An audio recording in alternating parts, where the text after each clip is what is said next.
Hi Annie, how you doing? Not seen you for a few days. It's been boiling, hasn't it? Yeah.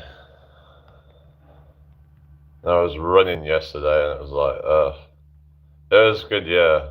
Got to see some like old faces and stuff, so that was good. Yeah, yeah. Like pop up then. Anyway, yeah, yeah, I was there for the weekend. I stayed at my mum's. She had this like air bed that I could sleep on, so yeah. Anyway, unless you like the live, everybody. What have you been up to then? It's supposed to start cooling off, so yeah.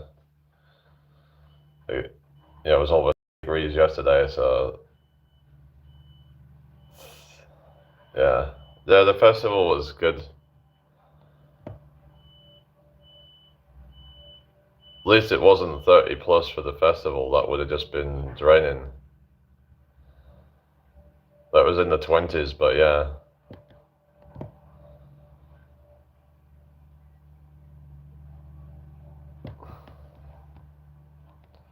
You just gotta stay hydrated and stuff in it, and you don't wanna let yourself get dehydrated. Smash the like button, everybody. I ended up going live yesterday while I was on my way back. I was walking to like the station. Hello Divya, but then the connection cut out as I was getting into Blackburn. Seems like whenever I get to some kind of more busy area, the connection always cuts out. It's kind of annoying. But in the quieter areas, it's fine. But yeah, I'm fine. Thanks for Divya. How you doing? I was dizzy from it. What's that? Oh, you did a lot of walking. Yeah, I was doing quite a lot of walking because I had to walk. The other night, I had to like walk from my mum's house and then back to my mum's house, which is kind of like on the outskirts. So it was like, yeah. Then there was a lot of walking around whilst we were at the festival. So yeah, that was good. I'm from the UK, Divya. Where are you from? Welcome to the live. Thank you for the likes. Smash that like button, everybody. Still managed to get a little bit of working out done, but not as much really. I'm gonna try and probably go to the gym later, actually.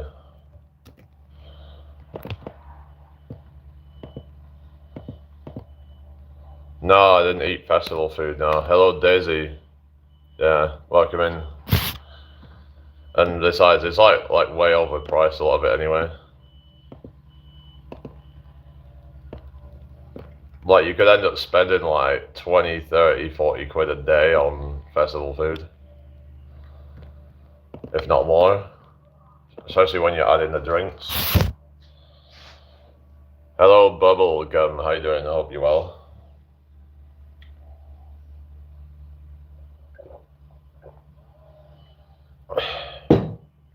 Welcome to the live stream.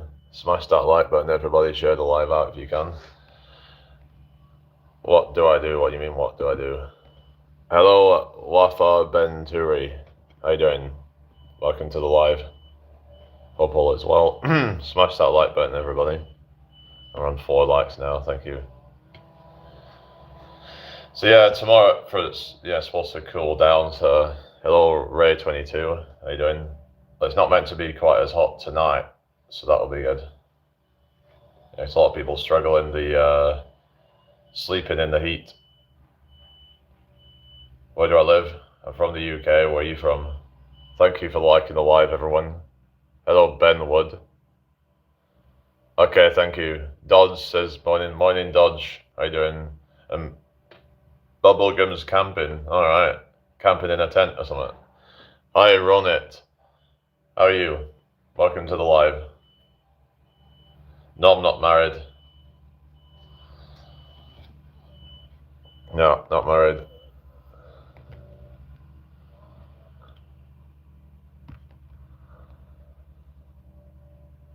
I slept with my feet out the window. I really, well, isn't that a bit dangerous? I don't know. I'm in a tent and it's too hot, it's 24 degrees. Well, it was over 30 degrees here yesterday. I have a strong wind now. Oh, really? You know who else has a strong wind? When you've eaten loads of beans, you're like, yeah, that can cause strong winds, can't it? Anyway, my juvenile sense of humor. I don't have any religion. Smash the like button, everybody. What 10 people watching and 4 likes? So can you just hit that like button real quick? I'd really appreciate that. Anyway, is everybody all right then? Hope you're all doing well so far. Keep the chat flowing. So yeah, just I'm feeling okay, I guess. So I might do a gym workout later. Yeah, we'll see. Do I jog? Yeah, I did actually yesterday. I was with a group yesterday, and I was just like, yeah, absolutely exhausted. Nathan, there you go. Joanne Williams. I said it. Now you can subscribe. Anyway, well, that's good. We've got 90% ratio on the yes to no. Hello, Annabelle Radley. How you doing today? I hope you're well. Thank you for joining me today. Hello, Naveen. How you doing? Oh, thank you, Bubblegum. Thank you, Divya. Thank you, Joanne. Hope you're all having a good day so far, anyway. The posts on your channel is spiritual growth, but you don't have a religion. Well, spirituality isn't about religion, if you understand what I mean. At least it doesn't have to be. Spirituality and religion are different things. But I guess, hello, Emily, how you doing? To me, spirituality can mean something completely different. It could be more about a philosophy on life, about letting go of materialism and being more about, sort of like having gratitude, having, appreciate all the experiences that you have in life, even if they sometimes could be seen as bad. That oftentimes things happen for your benefit, even if at the time it seems like everything's falling apart. Hi Vanessa, how you doing? I hope you're well. So yeah, content. We talk self-improvement here and things like that. So we talk about self-growth. We talk about spiritual and mental growth and physical growth. So yeah, Daniel. Yeah, happy Tuesday to you. Hi, Roll V. Nice to meet you. How are you today? Welcome in here. So one of the things that you got to do is to not really have too much expectations of things, because I think that's what causes a lot of people suffering, is that they expect too much of people or whatever. And hello, Scandi. Hi, Kuba. So we have to just keep realistic expectations of people or things, because otherwise it just puts a lot of stress on you, and you're putting a stress on other people when you're expecting too much of them. So you have to balance it out. Of course, you have to expect something of people and expect something of you. But it's all about trying to find that balance of being real. Okay, take care, Divya. Have a good day.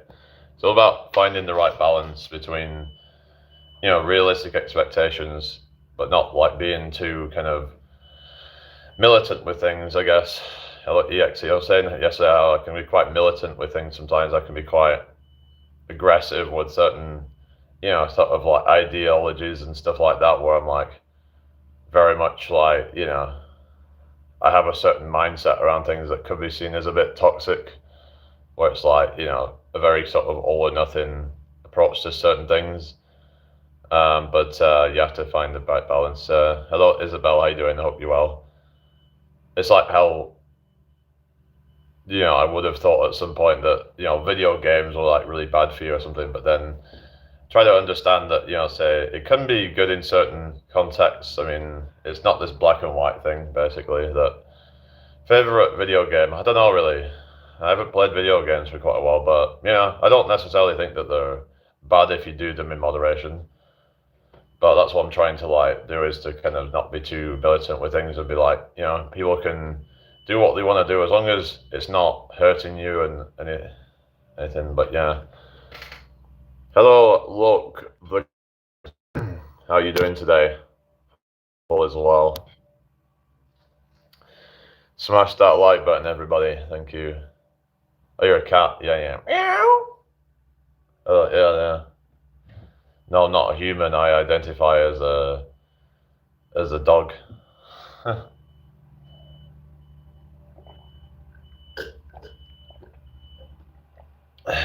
Appreciate your effort, man. Oh, thank you. What's your name? EXEAE1. Hope you're having a good day anyway. Thank you for the 12 likes. Hello, Teddy. What are you saying? Who's GT? I don't know who that is, but anyway. Hello, Golting. How you doing? You are the goat. Endgame. How you doing? Reminds me there was a film called Wasn't it Avengers? Is it Endgame? I don't know. I haven't seen it. I've only seen the first one. Has anyone seen any of the Avengers films? But yeah. Variety Vibes. Oh goodness. I was still doing that stuff. Hello, Bobby Joe. Hello, Cherry Moore. No, what's no about? Bobby says hi. How you doing? Fellow streamer used to mod for you apparently. Oh, hang on. Who's that? Oh, you Nelson. Okay, nice to meet you, Nelson. Ha ha! Remember Nelson off Simpsons? Hang on. What's this? GT. Who's GT? I don't know GT. GT was a mod apparently. Who's that? DD. Is it? How's it going? Spot on impression. I do great impressions. I do Donald Trump impression. I do Jordan Peterson one. You know.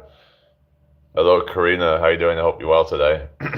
Thank you for joining me. Never heard of him. No, who's GT? Yeah. Makes me think of like Ford GT or like Gran Turismo or something. I don't know.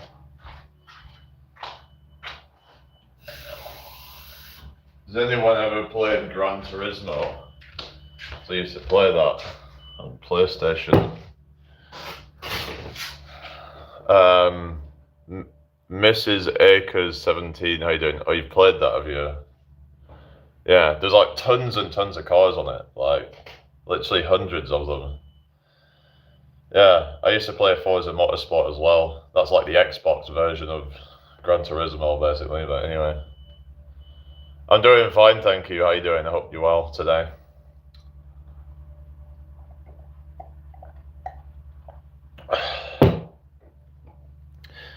Sean Truman, how you doing? I hope you're well. Oh yeah, PNG. Is that Papua New Guinea? Yeah, I've heard of it. Don't know too much about it. I know it's above Australia. Isn't it in what they call Australasia? But this is where I got confused because some say we're saying like how Australia is not an island. Then they say it's actually a continent, but yeah, the Australasia is a continent. And Australia is just a country within that. So it's like, what do you mean? It's a country and a continent at the same time, even though. Yeah, Joel Grossman, how you doing? I hope you're well. Estera Radu, how's it going? Hope you're well. DD says, what are you doing? Not much at the moment, just streaming for you guys. Messi or Ronaldo? I don't know, Ronaldo then. Whatever. I don't really care, to be honest.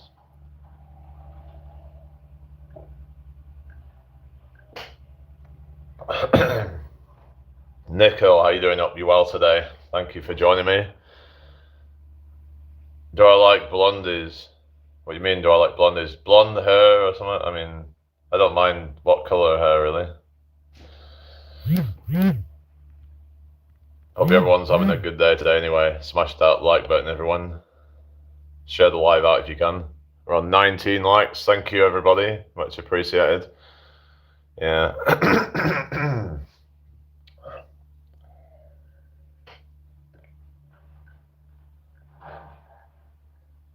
Might be a bit dehydrated, guys. It's been absolutely boiling, guys.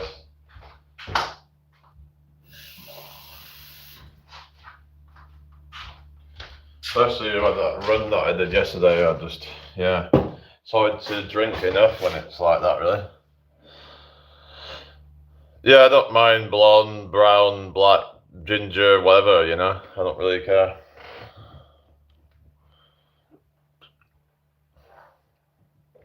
Hi Bruce, how you doing? I hope you're well today. Nice to meet you all. Thank you for the 20 likes. But yeah, I'm quite sort of like, not really too bothered about like hair colour, really. What do you mean? Why are you asking these questions? It's a bit kind of odd, isn't it? I don't know. I just said Ronaldo, but anyway.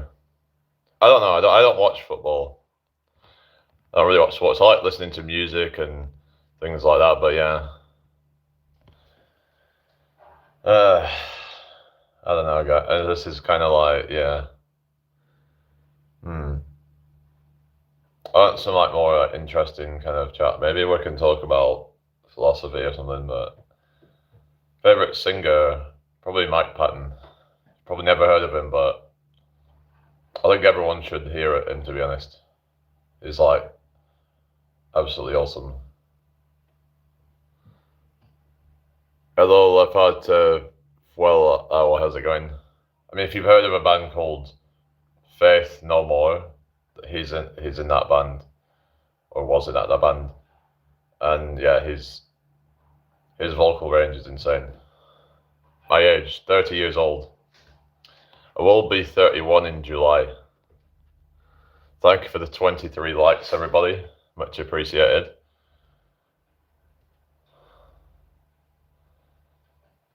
But yeah, I do singing sometimes, but yeah, I need to get back into busking. Do I love God? Well, I started to think that maybe we are God, possibly. That consciousness is God. Because when I think of like, oh, well, God, if God is everywhere, God is omnipotent, omnipresent, all that, then it must be collective consciousness, then, in my opinion. So if you're saying I have a religion, then that's my religion, whatever. I don't really consider myself as religious. I'm an open-minded person, and I don't really sort of get dogmatic with different belief systems and stuff, but but that's my kind of current thoughts at the moment, is that consciousness is the creator of everything. I saw this thing saying that consciousness might be the only creative force. So that could mean that, consciousness is God, if you will, depending on what you define as God. Do I like Marvel? I don't mind it. Like I said, I saw the first Avengers film, but yeah, I think I've seen a couple of other of the Marvel ones. Like I've seen some of the like Spider-Man and stuff, but Alan plays. How you doing? Hope you well. Yeah, we'll get married one day, but yeah, just kind of. Anyway, thank you for joining me, everybody. We've got 16 people in the live. I hope everyone's having a good day so far. Nice to meet you all. Keep the chat flowing. But yeah, I mean, we'll just have to see what happens, really. But yeah, it's a bit loud out there now. Just anyway, Charles kind of like big. It's not that big. It's just like it's a flat basically. Yeah, so it's a flat, so it's not really that big. It's just like one bedroom, but it's got a big room in here though. The room's pretty decent sized. I mean, I could probably fit another person in here if I wanted to, but anyway, is everybody all right then? Hope you're all having a good day today. What are you on about? Any purpose? Why do you want to get married? I mean, why? Why are you asking? Hello, Lenny. I mean, I'm just saying that I'm open to it, and at some point, if it was the right person, and then we got committed and whatever, and anyway, thanks for the 24 likes, everyone. Best joke, I don't know really, because some of the best jokes I know, in my opinion, are quite offensive, quite dark humor stuff, so I don't know if it would be a good idea to tell them on here. Some of them are really dark. So maybe not the best idea to... So you want philosophy, that's why I asked. Okay, yeah, true. Yeah, true. Yeah, I mean... Anyway. Yeah. Why are you calling me blondie? I don't understand. I'm not even blonde anyway.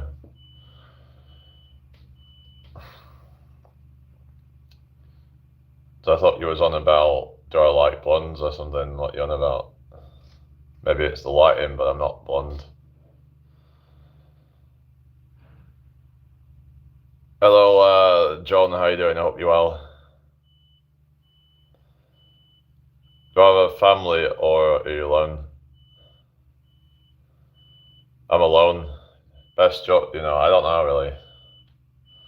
I mean, I could tell you if you like, but there's some of them are kind of cringe. I don't know, guys. I'm just kind of chilling right now. I'm just sort of not really in the mood for all that right now, to be honest.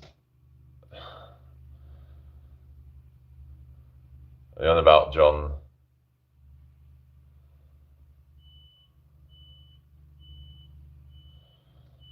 I don't know what you're on about.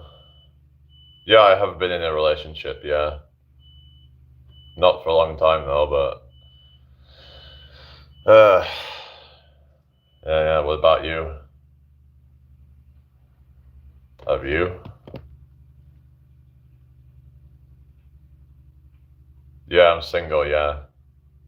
Thought I already went over this. Tells you, I don't know, just like, knock knock, who's there? Isabel, who? Isabel, necessary on the bike. Thank you, Jessica. Hi, non-conformist. How you doing? What's mean governed? What was the reason for the breakup? It was my own kind of issues, really, like my own, like shit going on in my head, and it just kind of broke down. And yeah, I don't need to get too kind of personal about why. It's just JC Santos, how you doing? I hope you're well. JJ Millie, how you doing?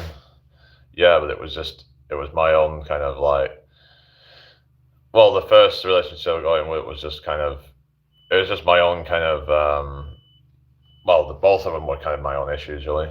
Hello, Devil. May Cry, how you doing? Hope you're doing well today. Thank you for joining me. Let's get 30 likes real quick. Okay then. Hello, Sally. Good to see you. Not seen you for a while. Hope you're well today. Thank you for joining me. Yeah. Robert Spears, how you doing? Oh, Zaid. Okay. Hi, Zaid. How you doing? Knock knock. Who's there? Knock knock. Who's there? Lettuce. Lettuce who? Lettuce in. It's cold outside.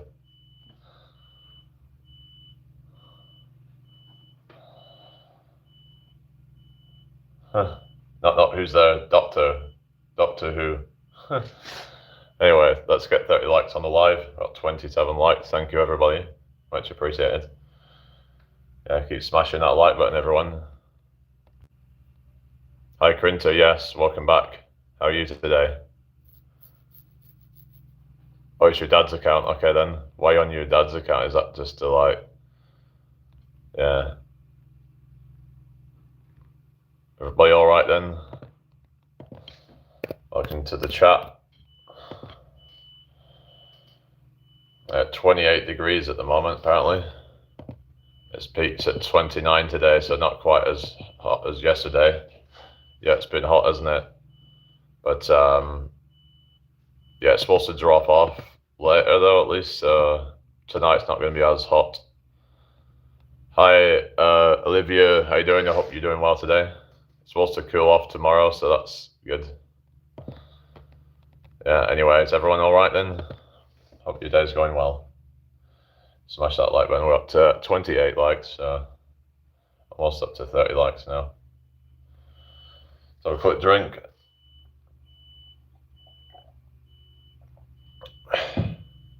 You beat cancer. Oh, congratulations. Yeah, yeah. How did you do that? What do you mean, Ariel eye doing? Anyway, can you smile? There you go. There's your smile. Yeah. Oh, goodness. Anyway, is everybody alright then? Hope you're having a great day today. No, no.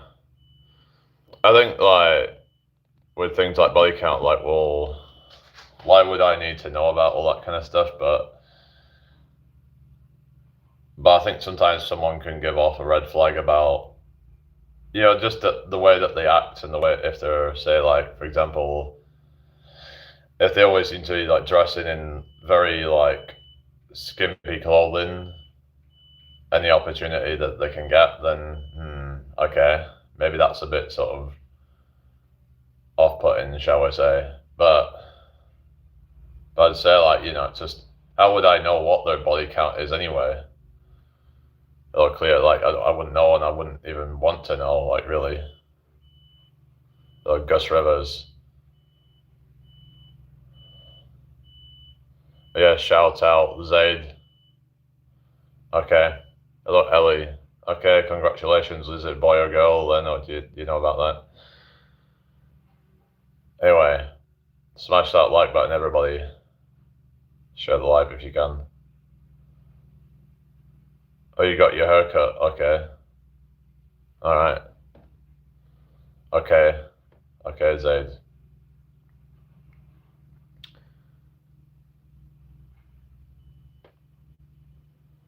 Body count will help you, I guess. If higher than person won't stay long, what you mean? Having a baby girl, oh, congratulations. Hello, based mod. Oh, really? I just feel like if a body count is high, then likely they might be, more promiscuous and more kind of. I guess everyone's different, right? Sometimes people might have been in a few bad relationships, but if their body count's too high, then you think, well, is this somebody that can really be? But how would I know what their body count is anyway? And if someone is trying to brag about their body count, that in itself is a red flag, I think. Like they're trying to use that as some kind of flex or something. Oh, Leo, but I do kind of feel like that if someone's saying that they've given off vibes of just sleeping around, then it's more likely that they might not be as loyal and stuff, I guess. Oh, Leo, I know, of course, everyone can change and stuff, but yeah, everyone can change and stuff, but like, yeah, like hookups and stuff. So then it's like, yeah, if they're, I don't know, but how would you know what their body count is anyway, unless they've bragged about it and they've given receipts of every single person that they've been with. But sometimes even people will downplay it or something. That person can't commit. Yeah, basically. But you want someone who can commit and sort of. If you want to commit a relationship, then you have to find someone that's on that same kind of wavelength of that. Otherwise, that's just going to fail. You're going to get your heart broken. Yeah, I would say that Gus Rivers. Because I know they say people can change, but I think that if you've been sleeping around for any kind of period of time, it can definitely. It doesn't help, I don't think, anyway. If you're looking for a. Like, yeah, if they're just like going around in like sort of skimpy outfits and they're just like you'll see some of these like going around, and it's like I'll see some of them like when they're going with their boyfriends or whatever, and they're like dressed like in next to nothing, and you think to yourself, like you're asking for trouble there. You're like.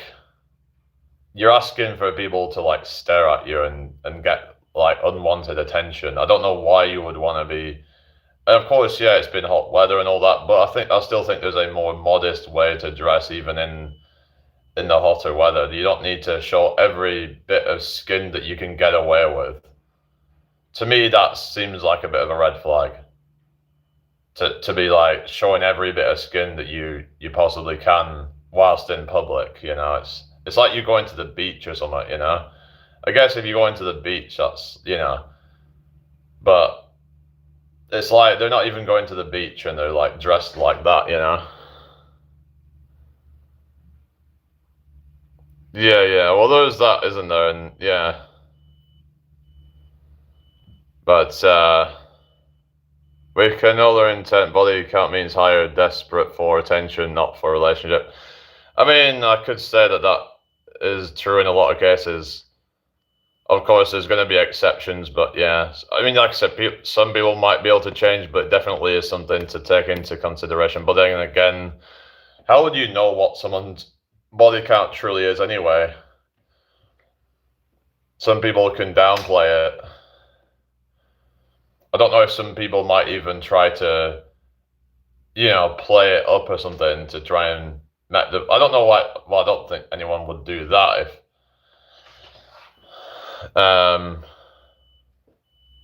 Yeah, party goers. Yeah, that tends to be like a red flag to me if they're like, the type that's just like they're always wanting to go partying and if especially if they're going without their partner, especially if they're going a lot of the time and they're just kind of going behind their back and stuff and just God knows what's happening. Dress to show, yeah, because it's like, well, why would you need to dress skimpy unless you're trying to get attention? And why would you need to get attention from random people? Is the attention from your boyfriend, your partner, whatever, not enough? There's clearly some issues there if that's the case. Well, yeah, I suppose like behavior like that can be red flags and stuff, and yeah, like if the way that they're acting and the way that they dress, I think can. But you have to just kind of go with your gut. I would say on things really. What's your gut telling you? Can we be friends? I'm all right. I don't really make a lot of friends online now, so yeah. Okay, Harvey. Yeah, exactly. That then get told you're controlling because you want her to be more modest. Yeah, yeah, that's the thing. It's like. Yeah, I don't think it's controlling, is it? If like you have certain boundaries, right? Because sometimes people might even try to sort of play the long game with you. If anything, they're the one that's being controlling by trying to. You can't change your hood wrap though, but it's they're the ones trying to be manipulative by trying to lure you in and try to give you false hope. To me, that's the one that's being. It's the narcissist projecting or whatever. Not necessarily narcissist, whatever. Yeah, boundaries. Yeah, no. And boundaries today are seen as toxic, and even people will say it's misogynistic, whatever kind of ist or whatever that they want to throw at it because it's a way of trying to shame people, trying to shame men actually and of course, women, of course, should have boundaries too, and it's just that it seems to be there's this kind of thing against men that's like where you're told that you are controlling if you have boundaries. Like for example, you might not necessarily want your woman to be like going to certain events. Like for example, I was talking about this a while ago about the whole idea of say like hen dos where it involves things like strippers and stuff like that, where you think to yourself, why would somebody that want to do that? I don't understand like why you would even want to be, because I was arguing with someone a while ago about this, and they were saying, "Oh, it's just kind of like it's just a bit of fun, whatever." But to me, that's not. It's like,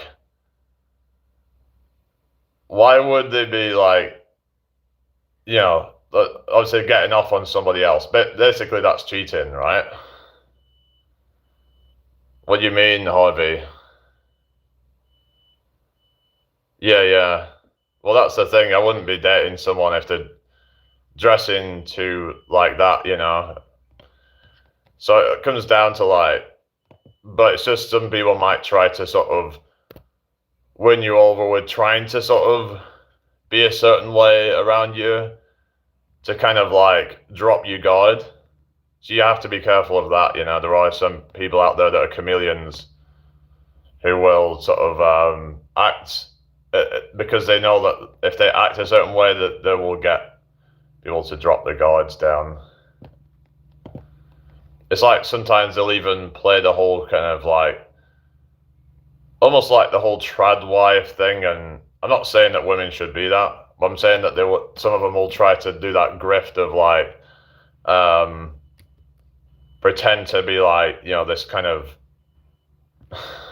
oh coolest, this modest. Okay, that's probably too young. Okay.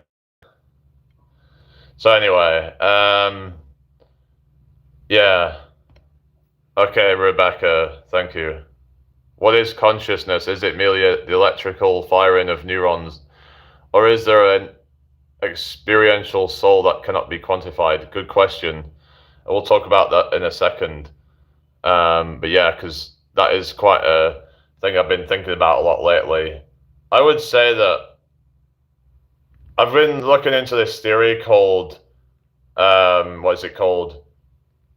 Integrative information theory. So basically, what it could be is that consciousness is to do with basically a geometrical shape in the universe. So like this theory that's what causes your unique consciousness, and that might be what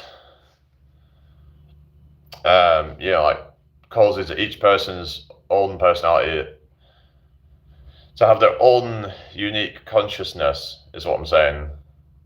I don't know how true this is, but it's an interesting theory, and it might tie with some other theories as well that I've been looking into, that such as biocentrism, and that consciousness may actually be fundamental. Sophia Joyce, how you doing? I hope you're well. So maybe what happens is that with biocentrism, it's like you end up basically being in a body that is compatible for your particular consciousness or something. What are you talking about, Leo? Air breathing.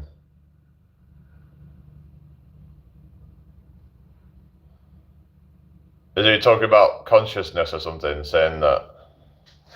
Well, you could say, well, I don't know what that's got to do with anything. Okay, thank you, Rebecca. Hi, Neve. How you doing?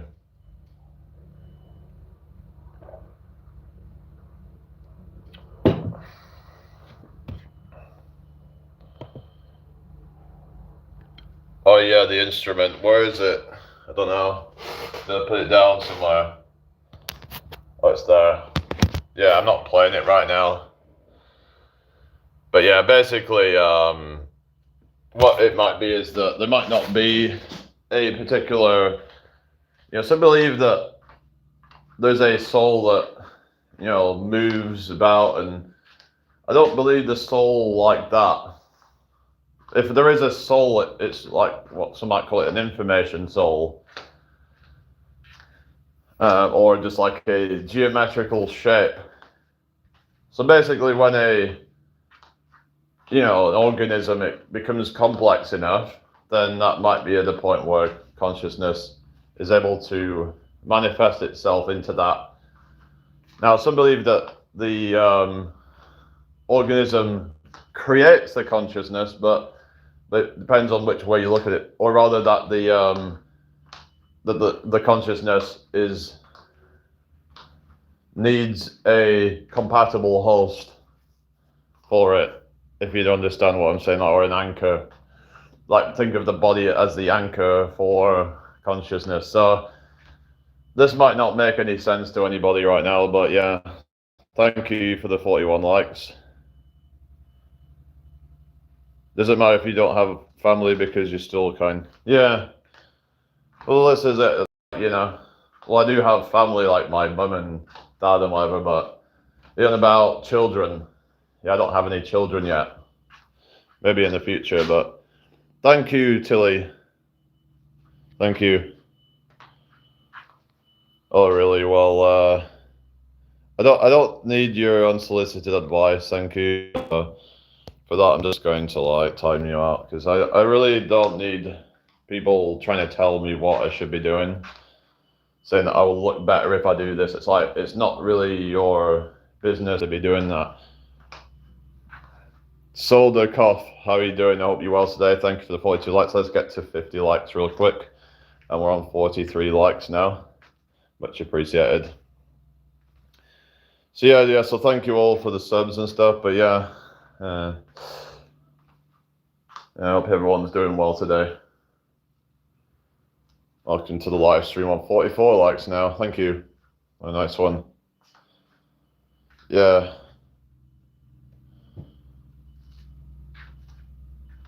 But yeah, the philosophy like I like to talk about, but I don't hold to a particular religion because I feel like that's quite dogmatic and could be quite limiting, right? I don't have a dollar. Well, actually, Reagan, I have PayPal if you want to send me there or buy me a coffee. One of those you could do, but unfortunately, because I don't have super chats because they've took that away. Hello, British man. What are you saying?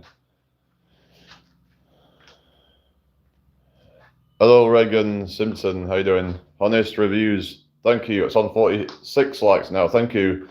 Flax fan. Okay, why are they still doing that stuff? Okay, British Biden. Why even like bother? Anyway. Jeremiah, how you doing today? Hope you're well. Welcome to the live stream. Thank you for joining me. What's everybody up to today then? They're almost on 50 likes already. Thank you, everybody. Much appreciated.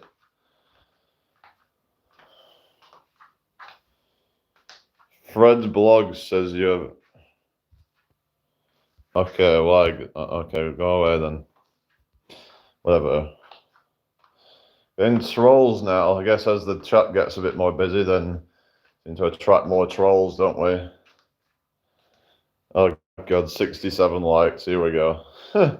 There's 22 people watching right now. Say hello if you're watching, everybody. But yeah, like I said, you know, like there's nothing wrong with having boundaries. But I think you should really kind of like establish that at the start, right? Because you should, you know, kind of lay your cards on the table, so to speak, right? You know, because otherwise that's where you can get yourself. If there hasn't been clear boundaries set, then people can assume that they can just do what they want then, in a lot of cases. I'm saying is that your failure to establish boundaries would then make them seem like you don't have them. You should say, you know, look, these are my boundaries. If you cross these lines, then that's it. You know, it's not being toxic, controlling, whatever, because at the end of the day, if they want to be with you, then they should respect that. And otherwise, they should find somebody else, you know? The thing is, nobody has to be with you if they don't want to. If they cannot or do not want to, you know, respect your boundaries, then they can find somebody who they can be, who they want to be around. You know, it's as simple as that, right? Oh, really? 5K? Yeah, we're on 13K subs now, guys. Yeah, we're growing. It's really sad when they're not respected. Yeah, I know. Exactly. You know, it's about mutual respect. Because the thing is, they'd probably like expect you to, you know, respect their boundaries, but by you establishing your boundaries that you're toxic or something, it's just kind of like, you know, some people they want their cake and eat it, where they want their boundaries to be respected, but not respect others' boundaries. Yeah, they don't respect you then. Now, yeah, you could have some really ridiculous boundaries, like, for example, being, very, very specific about certain things, and like you have to be a bit more relaxed about certain things.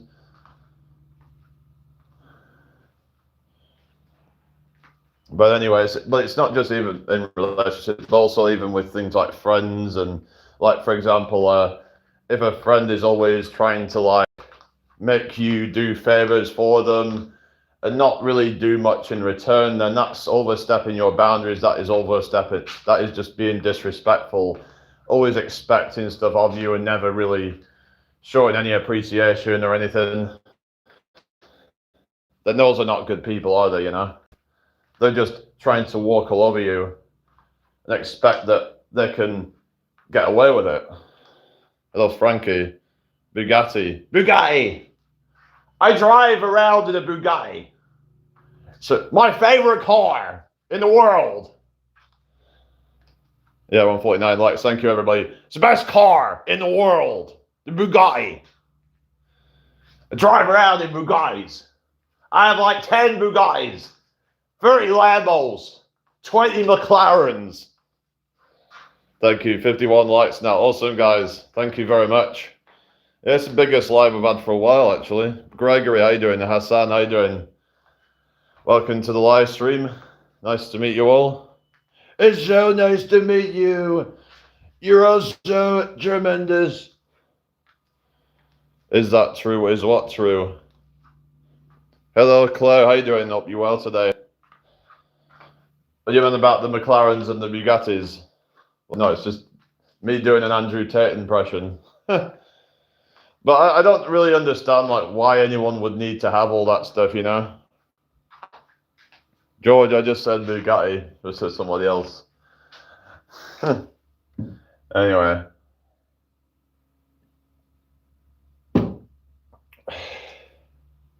Yeah, 52 likes now. Smash that like button. I'm helping you, child girl. Thank you. What's that? I'm goo. What do you mean goo? Anyway. For status maybe. But then it's like, why do you need status though? This is where it becomes kind of like, you start peeling back those layers and like, what do you need the status for?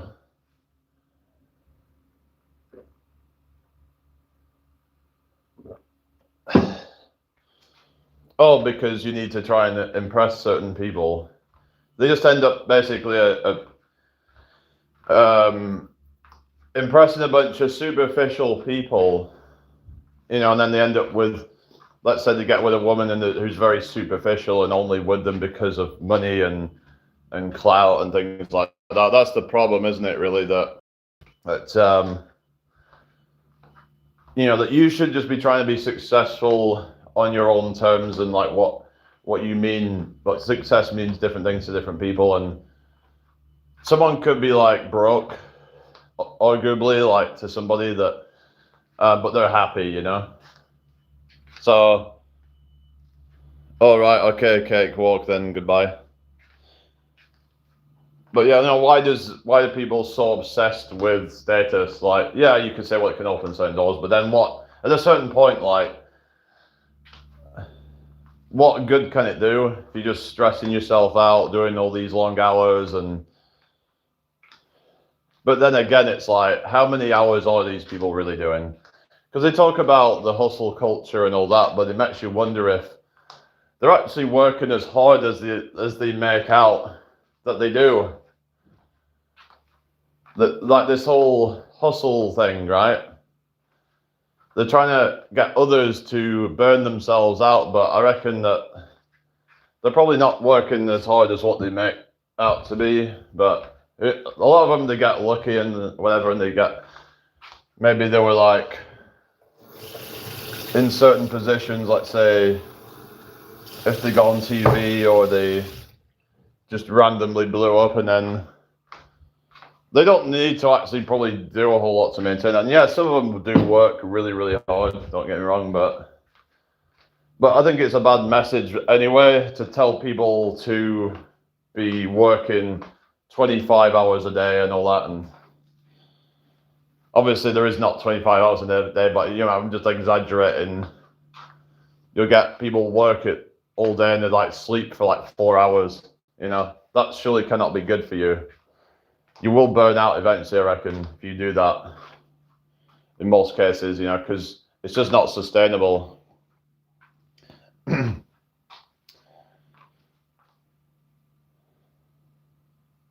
Oh, who's a hater then? What are you on about? Yeah, we get a lot of haters. They all want me to fail. They all hate what I do because I'm the top G.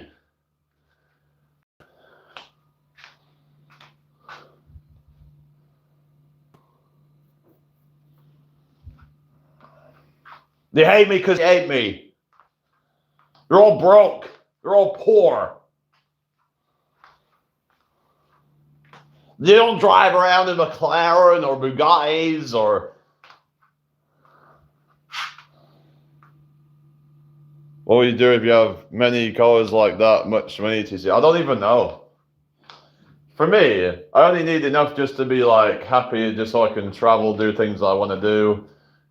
Have enough to do my hobbies and things like that, which is nowhere near as much as whatever they have, right?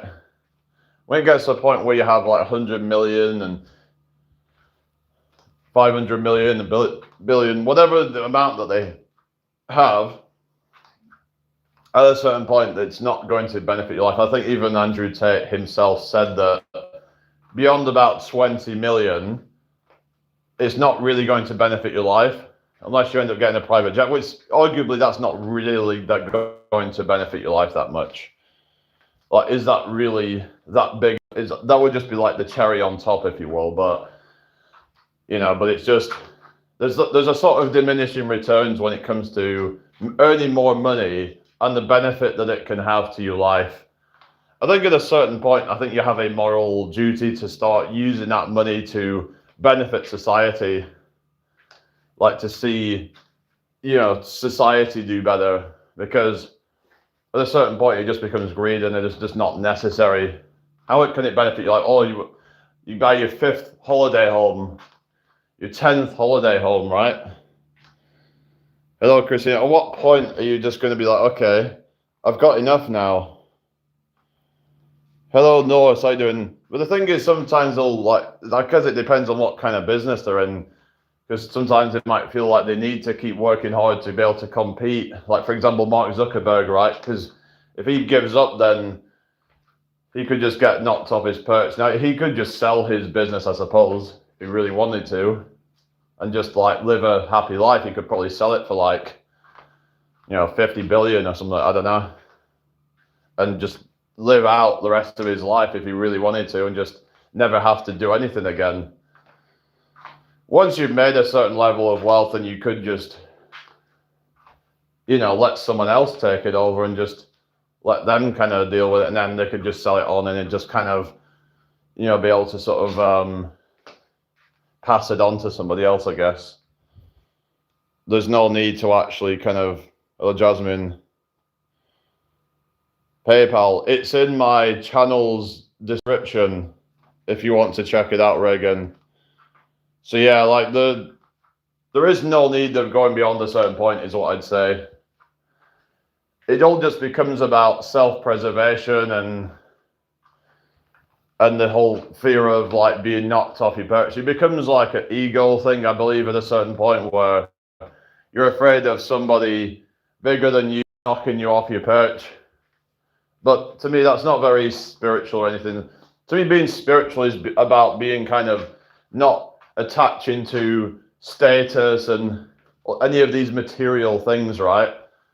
People, you know, sort of like identifying with how much money they have in the bank or how many women are attracted to them.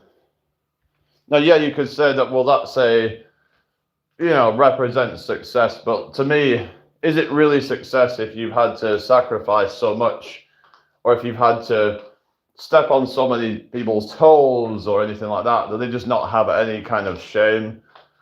There's a certain level of kind of greed and all that. So, yeah. Anyway, what's going on here? What's that? What's Odin? What do you mean? Anyway, thank you for the 58 likes, everybody. Smash that like button if you haven't already. Thank you very much. But yeah, if you want to check out my PayPal, it is in the description. There's also a buy me a coffee, but PayPal I'd prefer because it's more direct that way. I get the money straight into my account if people do it through PayPal. Whereas with buy me a coffee, it can take a while. So yeah, PayPal would be better in my opinion. But that's just, I just thought I'd let you guys know that. But yeah, it's nice to have you all here today. All for joining me. Yeah.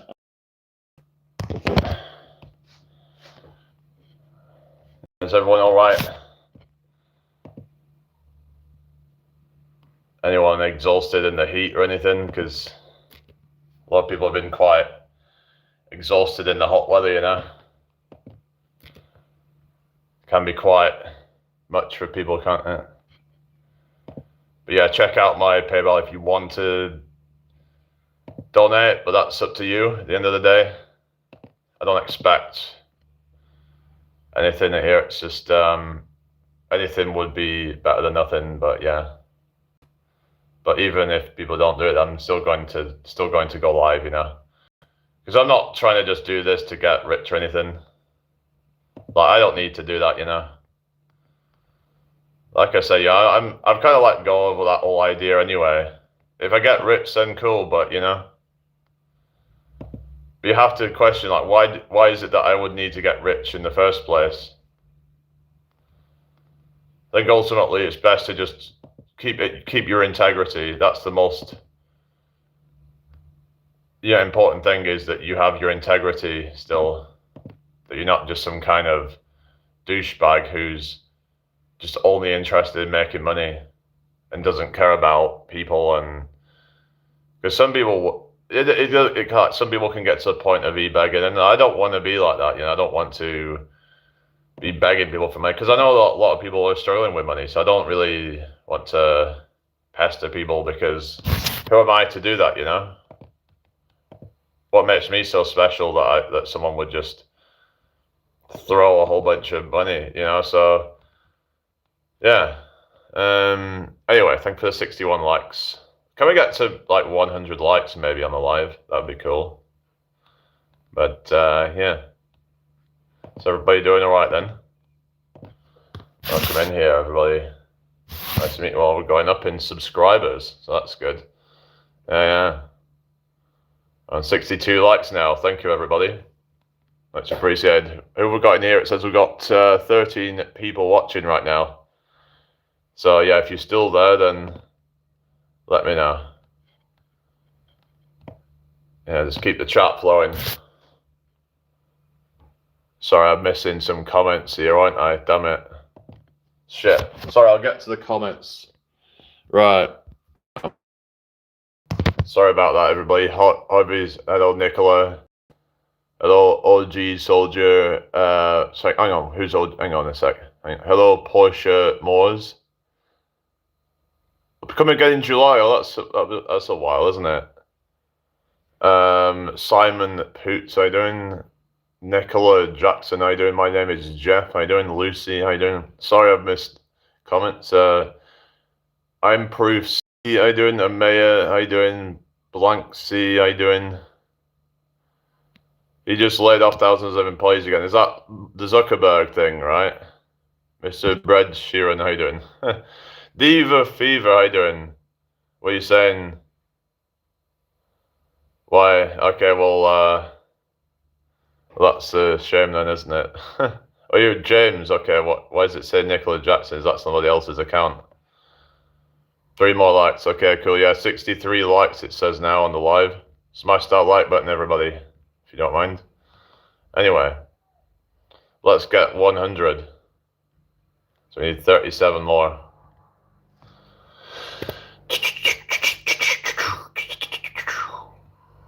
Hi, Krishna Lifts. How you doing?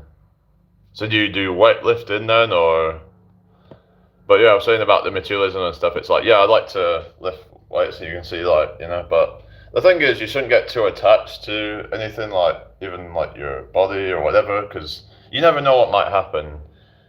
You know, you could be in a fire, you could get amputated, whatever could happen. You know, you could break bones.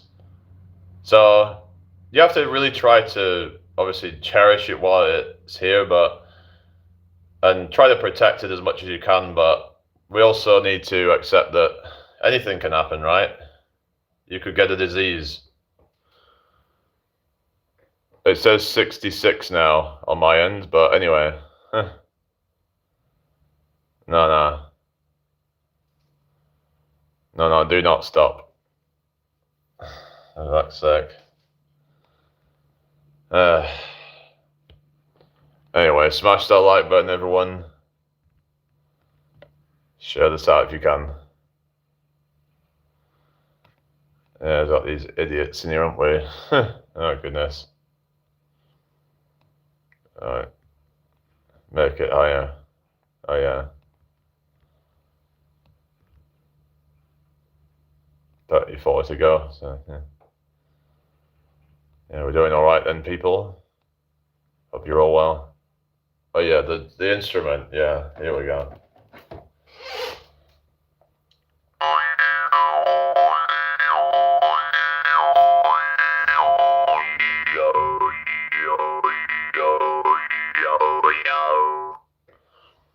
Onion Ash 1, okay. Hello, Andy.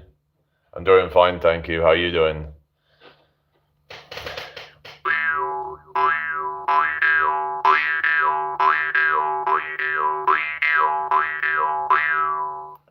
Hi, Christian. How you doing? Yeah, no, there is DC.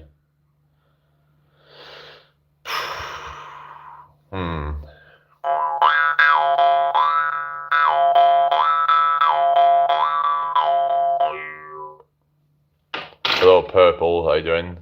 Hope you're well. Oh, yeah. Yeah, people love me playing the instrument, don't they? Intellectual Pretzel. How you doing? Okay. Well, good for you.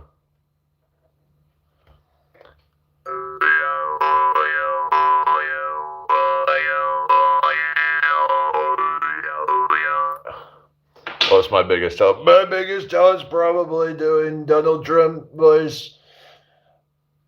But I can also do lots of other ones as well. It's like, okay, my name is fucking Gordon Ramsay, and you might know me from my TV fucking show, which is called Kitchen Nightmares,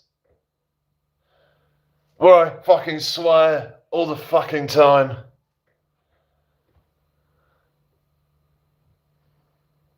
Oh, yeah.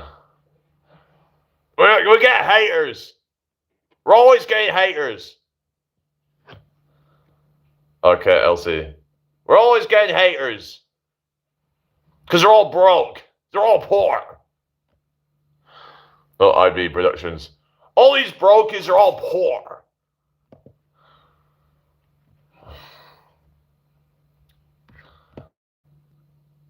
They're always coming here and they're like,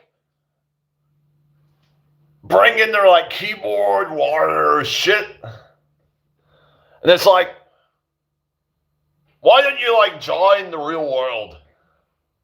What color's your Bugatti? They're all a bunch of losers. Goodness.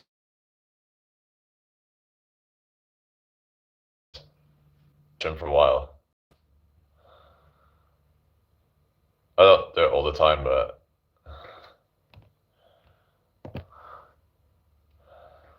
anyway, looks like they stopped liking the live. Can we get the likes up, please? We're not having it stuck on that number, for fuck's sake. So either like the live, or I'm just going to kick you all out. Alright? Because I'm not having it stuck on that number. We're getting it to 100. Oh, there we go. It's on 68 now. Okay, I will do then. Bye-bye.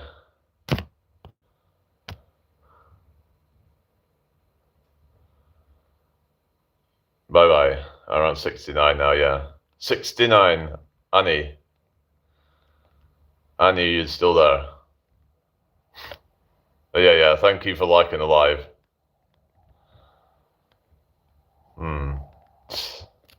Anyway. Here is a fish. His name is Bob. Please protect him. Okay, but there's apparently a fish called Bob.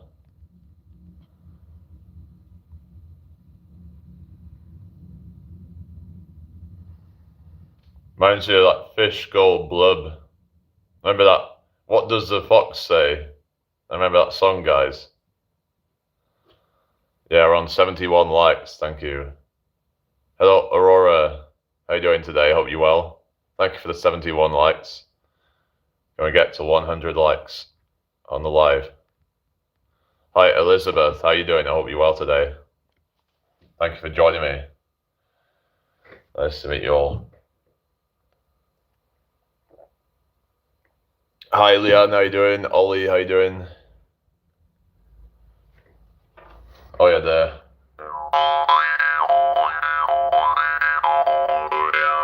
Oh, happy birthday to you. Happy birthday to you. Happy birthday, dear Claire.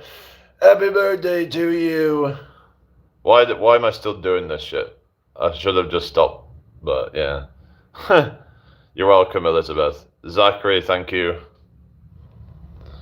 I don't know, sometimes I just do it, you know, but I do it when I feel like it, basically. Ollie says that ruined it. Okay, well, that's your opinion. That always sounds so funny. I sound very funny guy.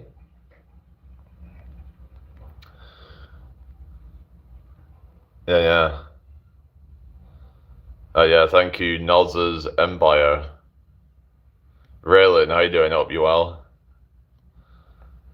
Birthday bit, oh yeah. Okay then, whatever you say. Hello, Johnny. Hi, Joldy. How you doing? Hope you're well today, everybody. Ethan, how you doing? What's that? Thanks for the 74 likes, everyone. Boing, boing, boing. Oh yeah. Can do beatboxing as well.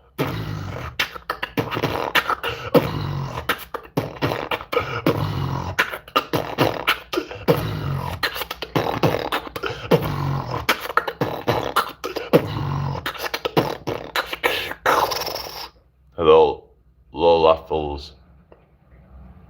How you doing? Welcome to the live. 77 likes now. Thank you, everybody.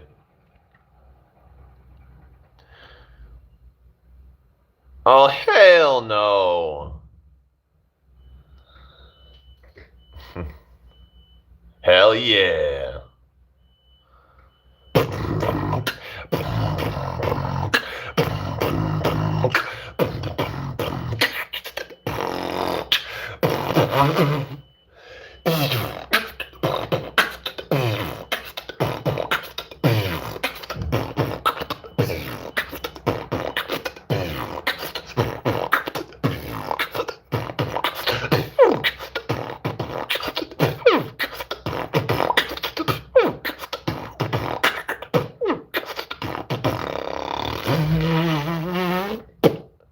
Hi there, Ashley.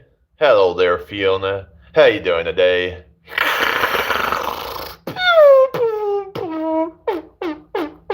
Yeah, I'm okay there, Lewis. How you doing? What's Neob? What do you mean, Neob? I don't know. Official Oren, how you doing? I hope you're well today. Thank you for joining me. Thank you for joining me on this live stream. La la la la la. La la la. La la la la la. Hi there, Denise. Hi, Shell. How you doing there? Is Shell like a seashell? Hi there, Sadie. Oh, it's Jack. Who's Jack? Neob. What's Neob? Oh yeah. Okay. Oh yeah, got you.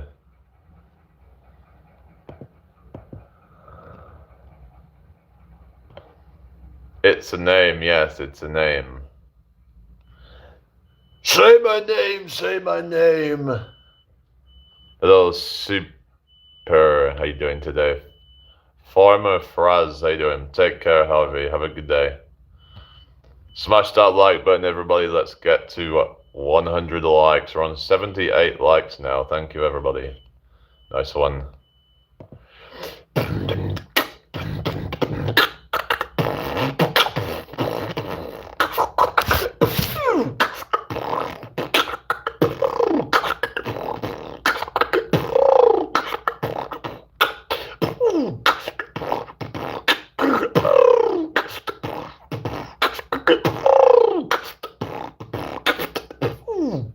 El Dipu.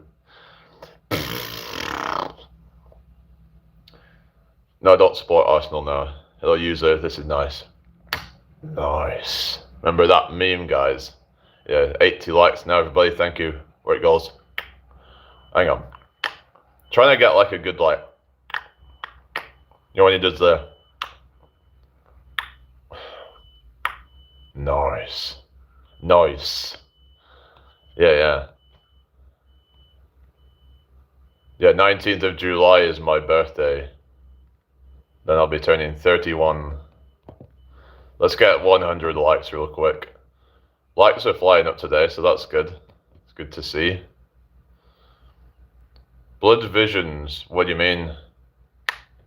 Oh yeah, they do the clicking thing, only in some African countries I've heard.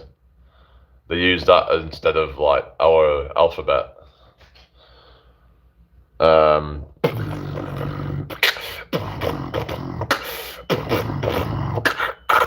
Oh really, Willow? Yeah, I'm on the autism spectrum actually. That.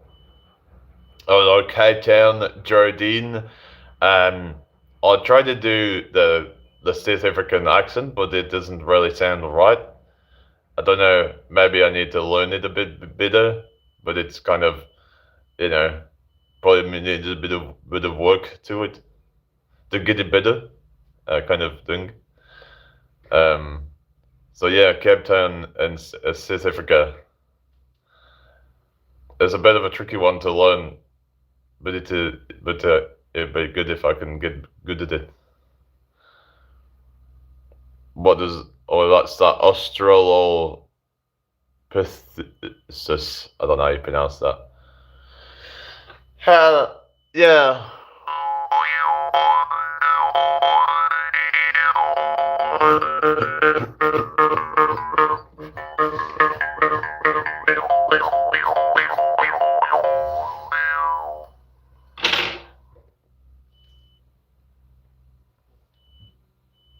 That's cool. Yeah, it is. So cool, man. So rad. Hello, hola, Daniel Lawolu. Hello, Sadie. How's it going? 81 likes now. Thank you, everybody. Smash that like button, everybody. Thank you. Blood Visions, how you doing? Chris Wiseman, how you doing? Hello there, Chris. Hi, Charles, how you doing? I hope you're well today. Nice to meet you all. Hi, Dolphins, how you doing? Yeehaw! Chris says, oh yeah. Yeah, I could do a bit of, alright, giggity, giggity, goo. Yeah, the, Quagmire one. DD, welcome back.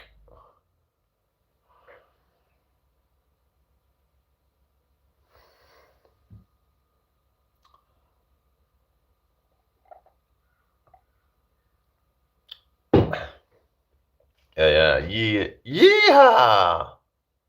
I'm a cowboy and I talk like this. Howdy, partner. Okay. That's messed up, isn't it? Blood Visions.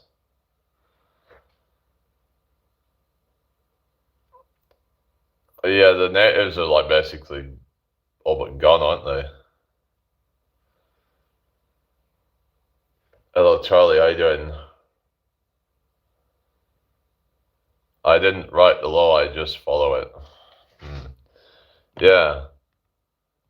But then people have got to be able to question laws, aren't they? And just kind of be like, why is this a law? It's when you can't question the law, then it becomes like a dictatorship, then, doesn't it?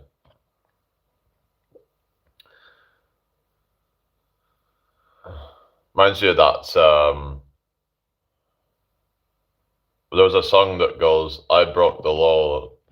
What is it? The law, and the law won. That was the Clash. I fought the. That was the one. I fought the law. Yeah, that was the song. I fought the law, and the law won. How tall am I? About 6'4". 4'12". What do you mean 4'12"? You can't be 4'12", then you would be 5 foot, right? What do you mean 4'12"? Anyway, 87 likes now. Thank you, everybody. Much appreciated. Yeah, you can't be 4'12".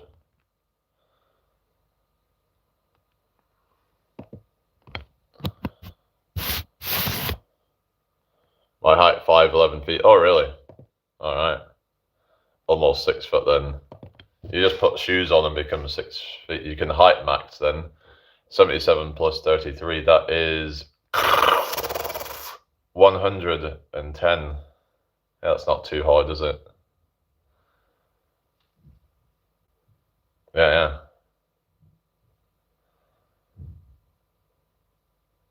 Maybe give me one that's a little bit harder. See if I can figure it out. Hello, Lost Eric. How you doing? Hope all is well. Thank you all for joining me today.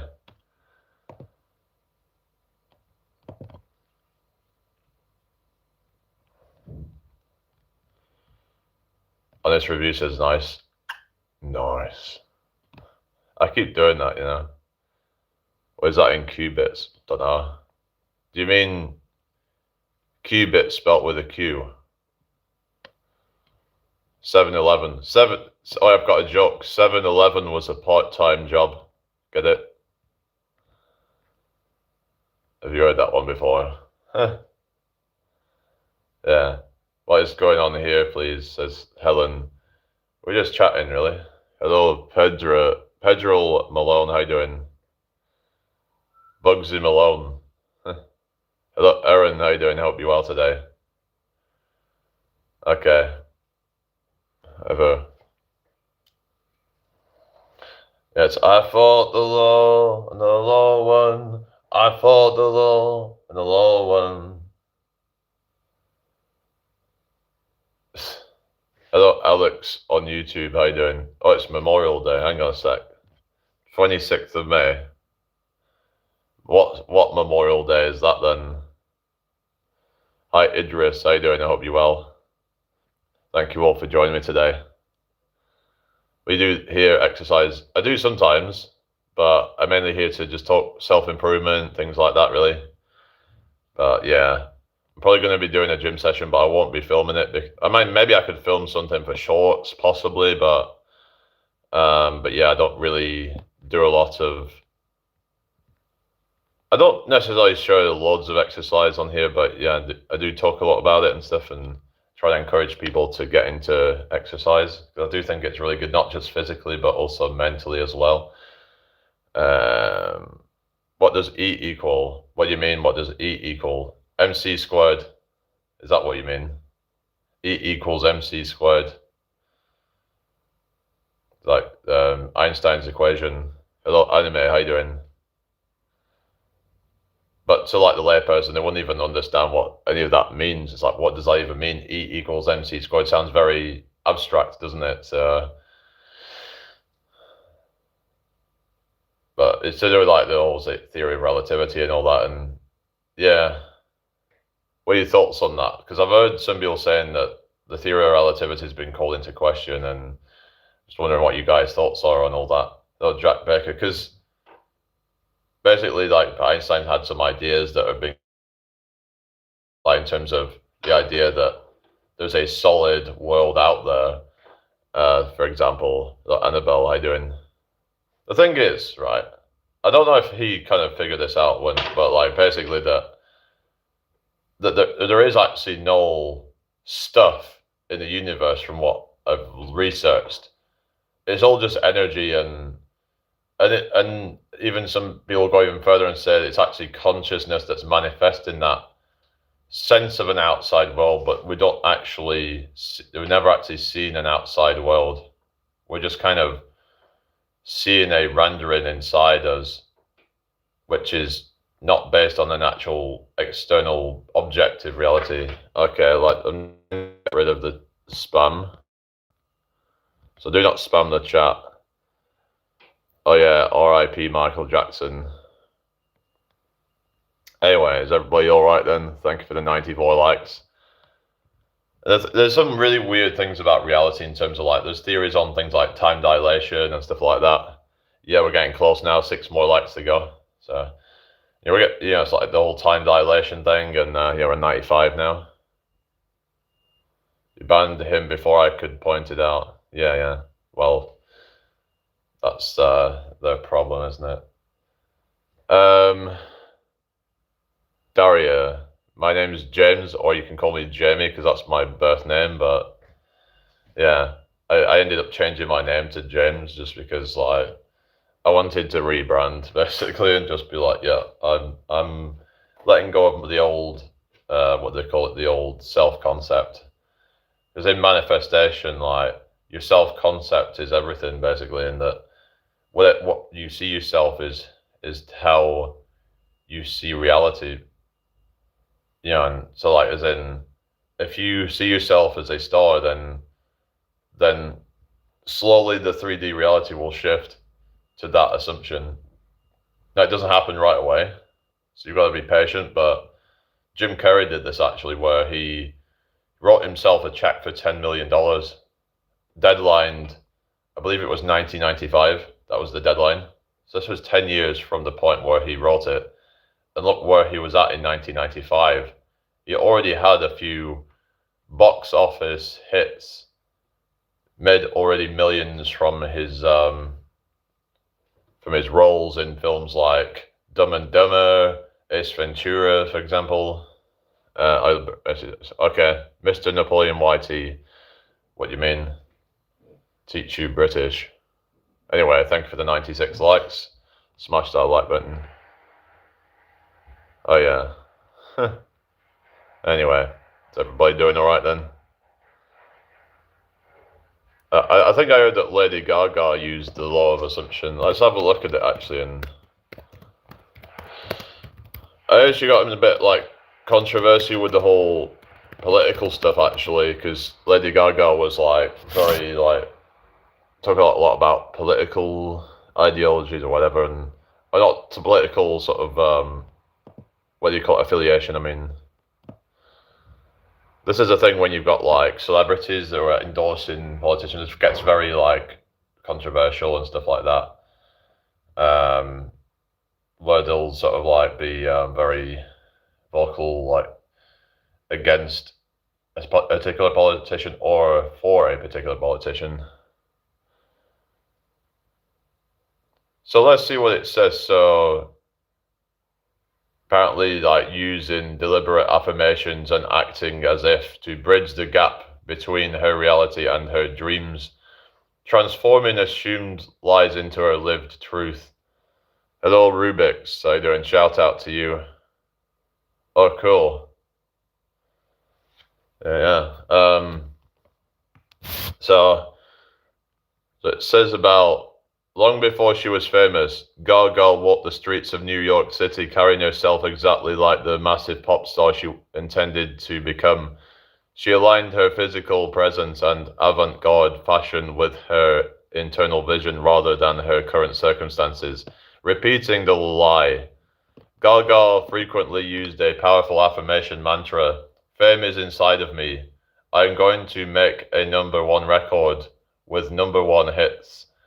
She acknowledged that when she first started saying it, it felt like an uncomfortable lie. By repeating it every day, she rewired her subconscious until the lie manifested into reality.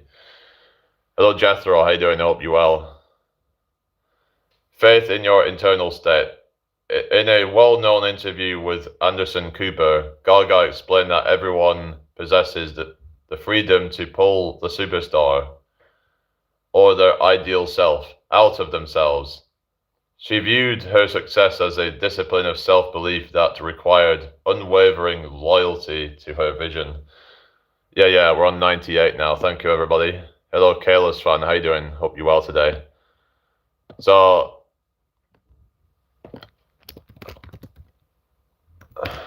let's have a look at some other success stories. So obviously I've got over the Jim Carrey one. I've been writing out a check. Sub button, why is that then, Suleika? That's not good. Yeah. Arnold Schwarzenegger, before winning multiple Mr. Olympia titles or landing major movie roles, Schwarzenegger used intense mental assumptions. He famously stated that his mind was already at the finish line and his body simply followed. He mentally lived in the assumption that he already possessed the most perfect physique in the world, which eliminated any internal doubt during his rigorous training. We got Mariah Carey.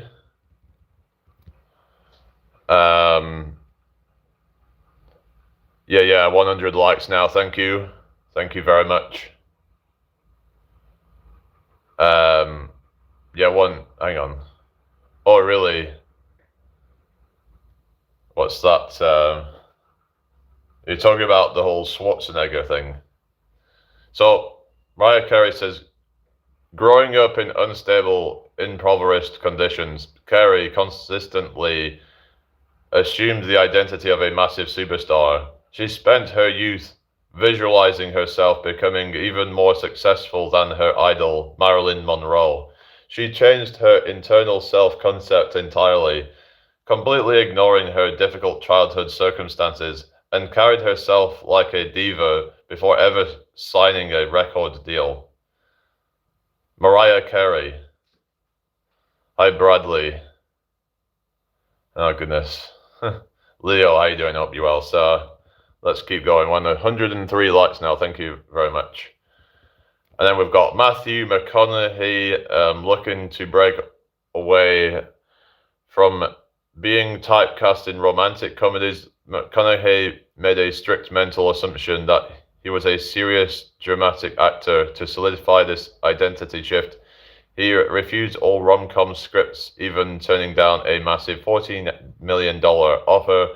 By firmly residing in his new career assumption, he shifted the industry's perception, leading to acclaimed dramatic roles in The Lincoln Lawyer and his Oscar-winning performance in Dallas Buyers Club. Christian Bale. Anyway, what's that? Oh, yeah, I hope you're all well, fish and chips. Welcome back. How you doing today? Hope all is well. So, Christian Bale, while auditioning for American Psycho, Bale was told by the studio that another famous actor had already been given the lead role. Instead of accepting defeat, Bale refused to stop living in the assumption that the role was his.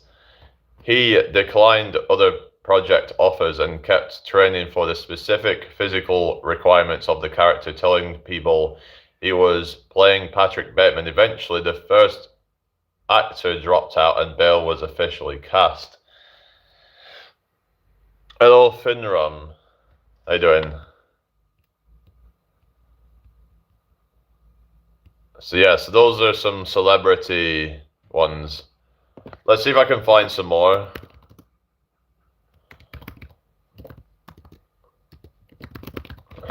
Hello, Alfie Poop. Okay. Alright. So we got, obviously, Oprah Winfrey was one that, well, I think did she use The Secret? But, like, I do remember, but Oprah Winfrey, I've heard, is quite not a very good character from what I've heard. I did hear that Conor McGregor used The Secret, which is more law of attraction. Yeah. But the thing is that whether it's law of attraction, law of assumption, I do believe that it works.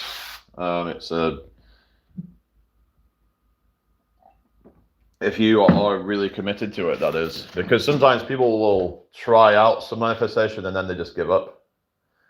The thing is, you have to be persistent with it. That's the thing that a lot of people make the mistake of, is that they're not seeing their circumstances change, so they just give up. But sometimes things take time. I heart rivals, hello. What are you saying? Quick flex. Okay. Yeah. Are we doing all right then, people? Hello, Teresa. How you doing? I hope you're well. All right, there we go. I'll do it again.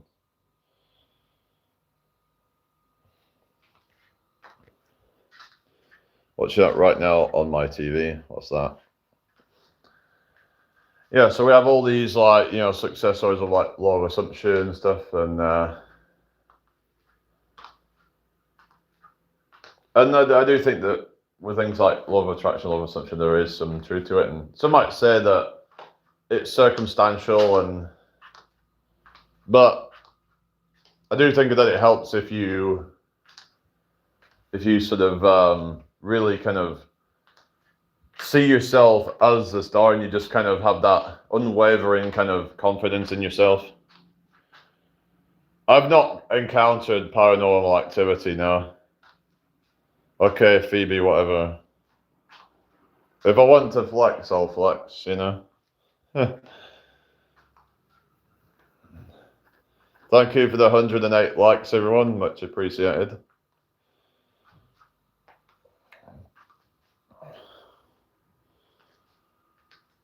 But yeah, just, you know, don't give up on your dreams, right? And if it's not working, then maybe it's either an alignment issue where you're not really truly aligned to that, or maybe it's just that you haven't really fully committed yourself. But sometimes a lack of alignment can, you know, blunt your commitment to something. Like, it can make you, like, for example, if someone wants to make loads of money but they're not aligned with the right intention or whatever, that they just do anything and everything to try and make money. Like, they'll do drop shipping or whatever, and then it fails because they weren't aligned with the right thing, that it wasn't really truly what was in their heart, right? Okay. Oh, thank you. Oh, thank you for that.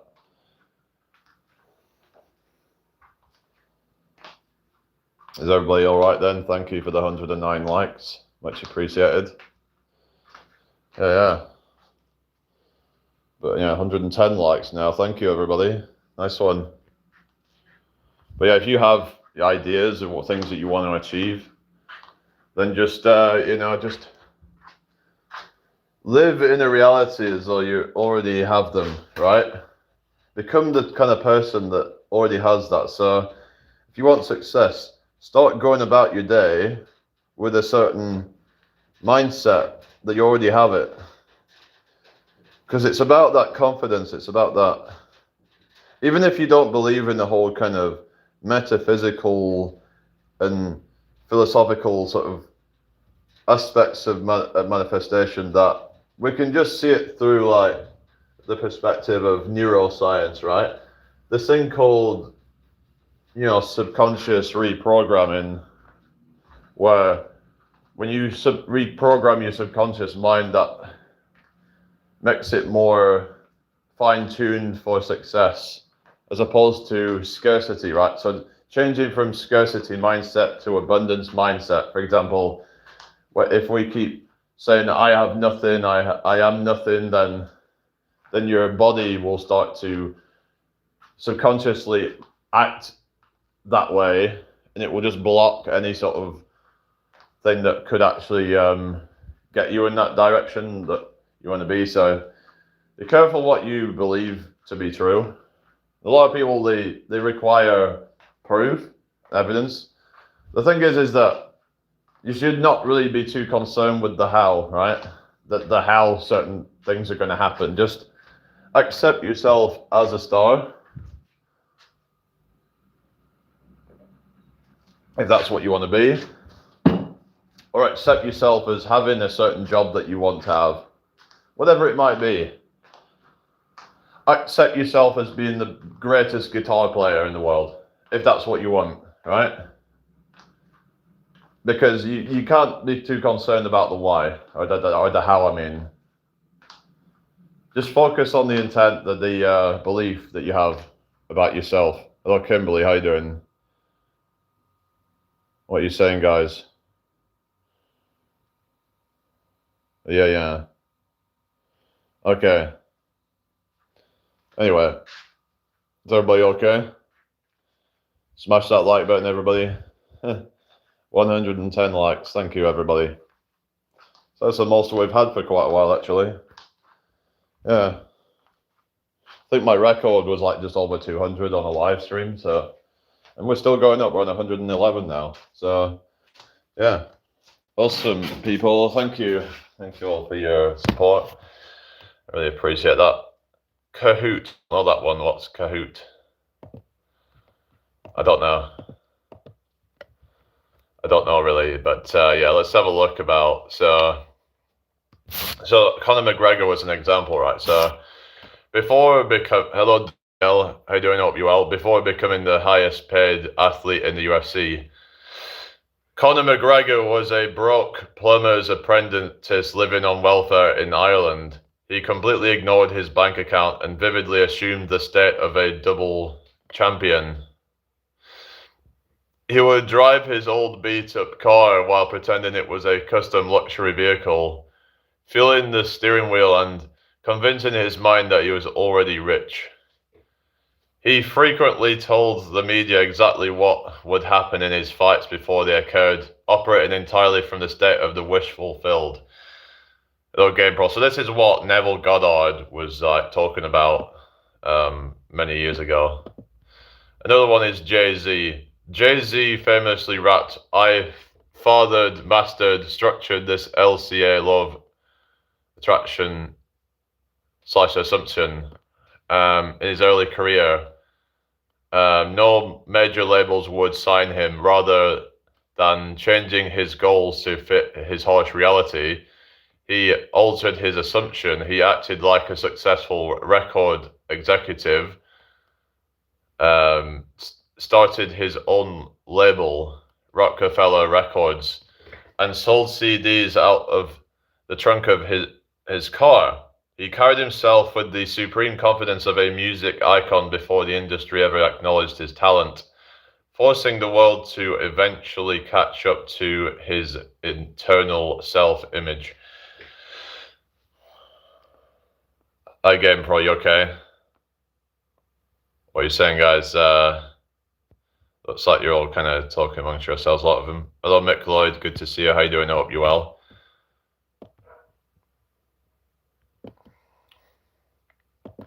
So there's this thing called state akin to sleep. So some say this is the best time to reprogram your subconscious mind just as you're about to fall asleep, right? So, for example, if you want a certain reality, then just before you fall asleep, when you get into this kind of almost like dreamlike state, right? That's when you're at that point where you can reprogram your subconscious mind.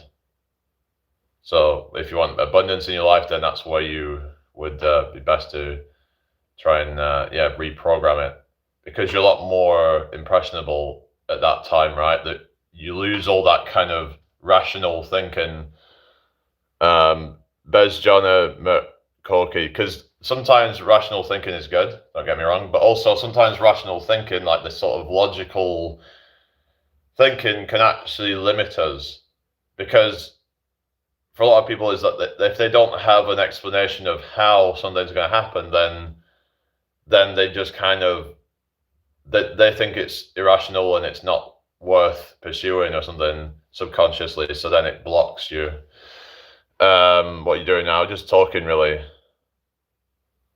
What are you saying? Hello, Tommy.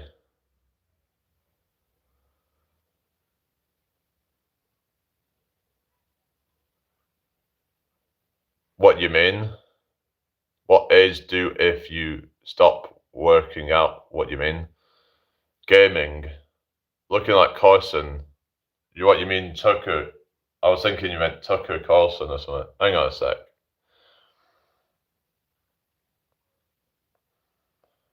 Yeah, I don't think I look like him, but anyway. Definitely not. What's queso? I don't know what you mean. What are you talking about? Are you fan? Nah, I could do with a fan though. In this room. Smash that like button, everybody. Anyway. Thank you all for joining me today. Hello, Silas, Kelly. Okay, thank you.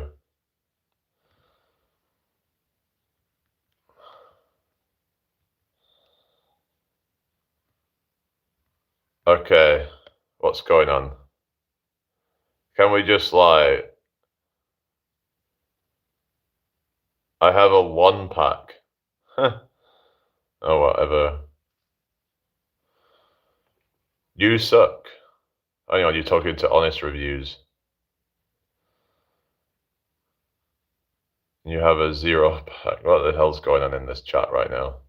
This is ridiculous. Anyway.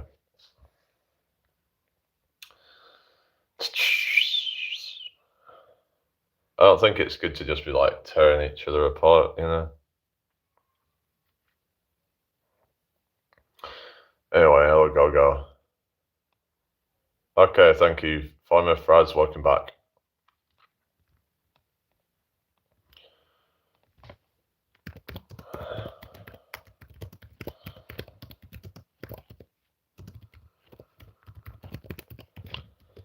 What are you saying, go? Wake me up before you go. Hang on. Were you getting pissed off at that? Hang on, I'm just going to get rid of the chat. Bye. Hello, Luxia. How's it going? I hope you're well. Hello, Graciety. Graciety. I don't know how you pronounce it. Abraham, how you doing? Okay. What is going on with this chat today?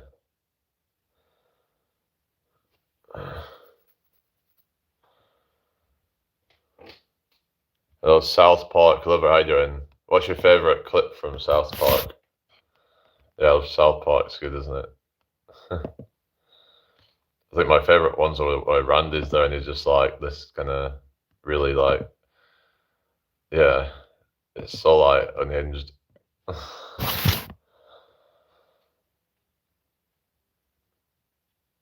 Some of the Cartman ones are good as well. Anyway. Okay, I might just have to get rid of these people because it's not good for the channel, is it really?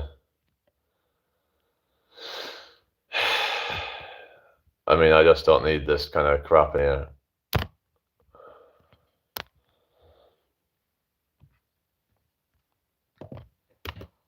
Just like causing chaos. I'm doing fine, thank you, Hellraiser. How are you doing today? Thank you for joining me.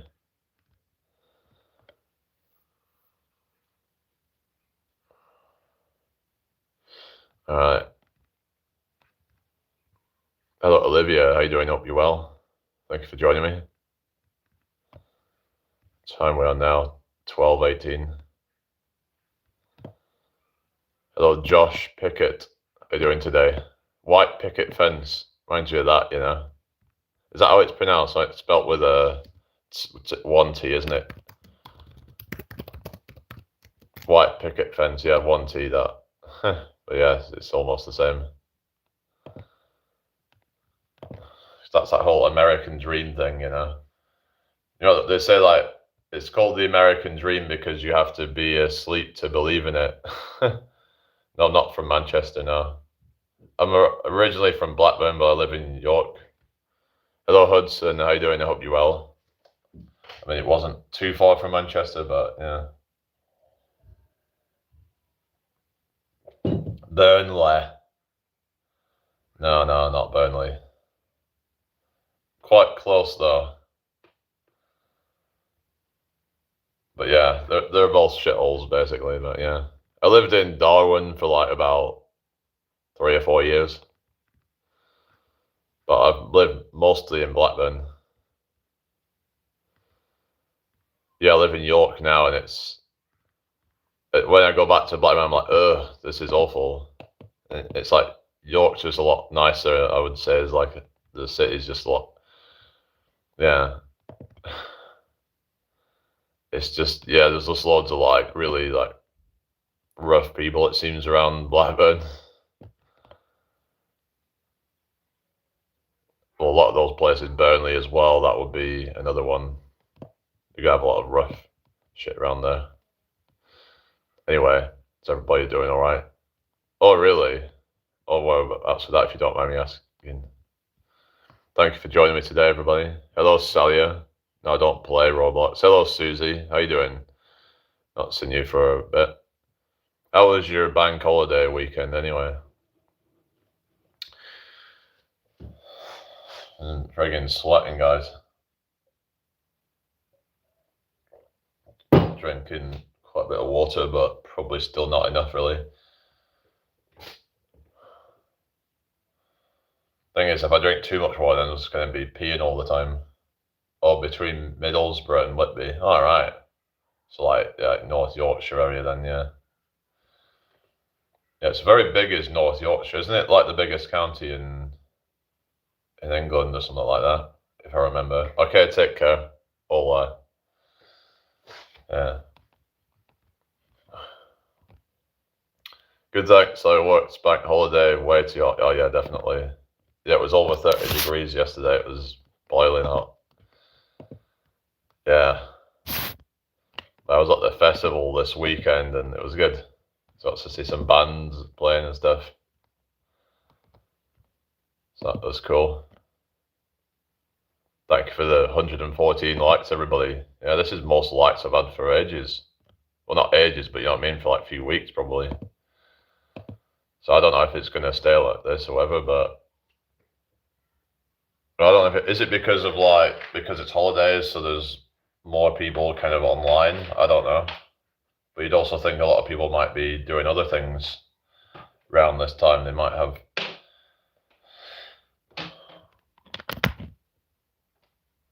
Well, I would have thought that a lot of people are probably going to be at work and stuff, and the ones that are not at work or not at education or whatever, then they're probably going to be doing other things with the weather. But anyway, but you know, we're doing all right today. 115 likes, so that's cool.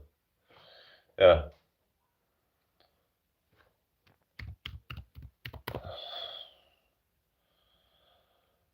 I think it's just about kind of trying to let go of like neediness and like desperate kind of energy, I guess, and letting things just kind of take time and yeah, not trying to stress about things, not trying to stress about numbers and whatever, because at the end of the day, it doesn't matter.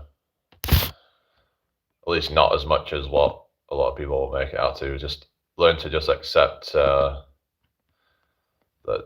yeah, things will take as long as they need to take, and that's fine. What's glory? Hang on. No, I don't think they'll know you, you know. Anyway, are we doing all right then, everybody? Hope everyone's well. Steak and kidney pie. All right. Daisy May, good to see you. Sorry I've not been in your live for a few days. It's been a bit busy. But yeah. Oh, really? Well, maybe it's just Susie Q. Who was that one? That sounds a bit familiar. I don't know. That person sounds a bit familiar, but I don't know. I could be getting a bit confused or something. But hang on, Susie Q. That rings a bell. Let's have a look at channels. See if I can find that person. Susie Q. There's quite a few with that name, so I'm not sure.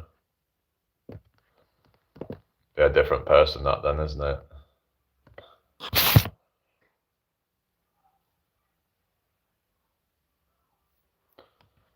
Yeah, we're doing all right then.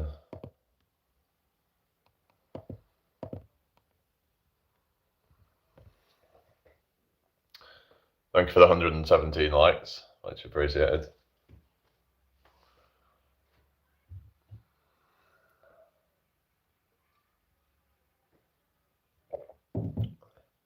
I've actually seen several PFPs similar to mine, right? Yeah. What's quite a sort of... Is that one you took yourself then? I suppose it's one of those that's like a bit generic, I guess. It looks like it's a sky, like a sort of dusk sky or something. Laura Parker, how you doing? First British person on YouTube. Alright.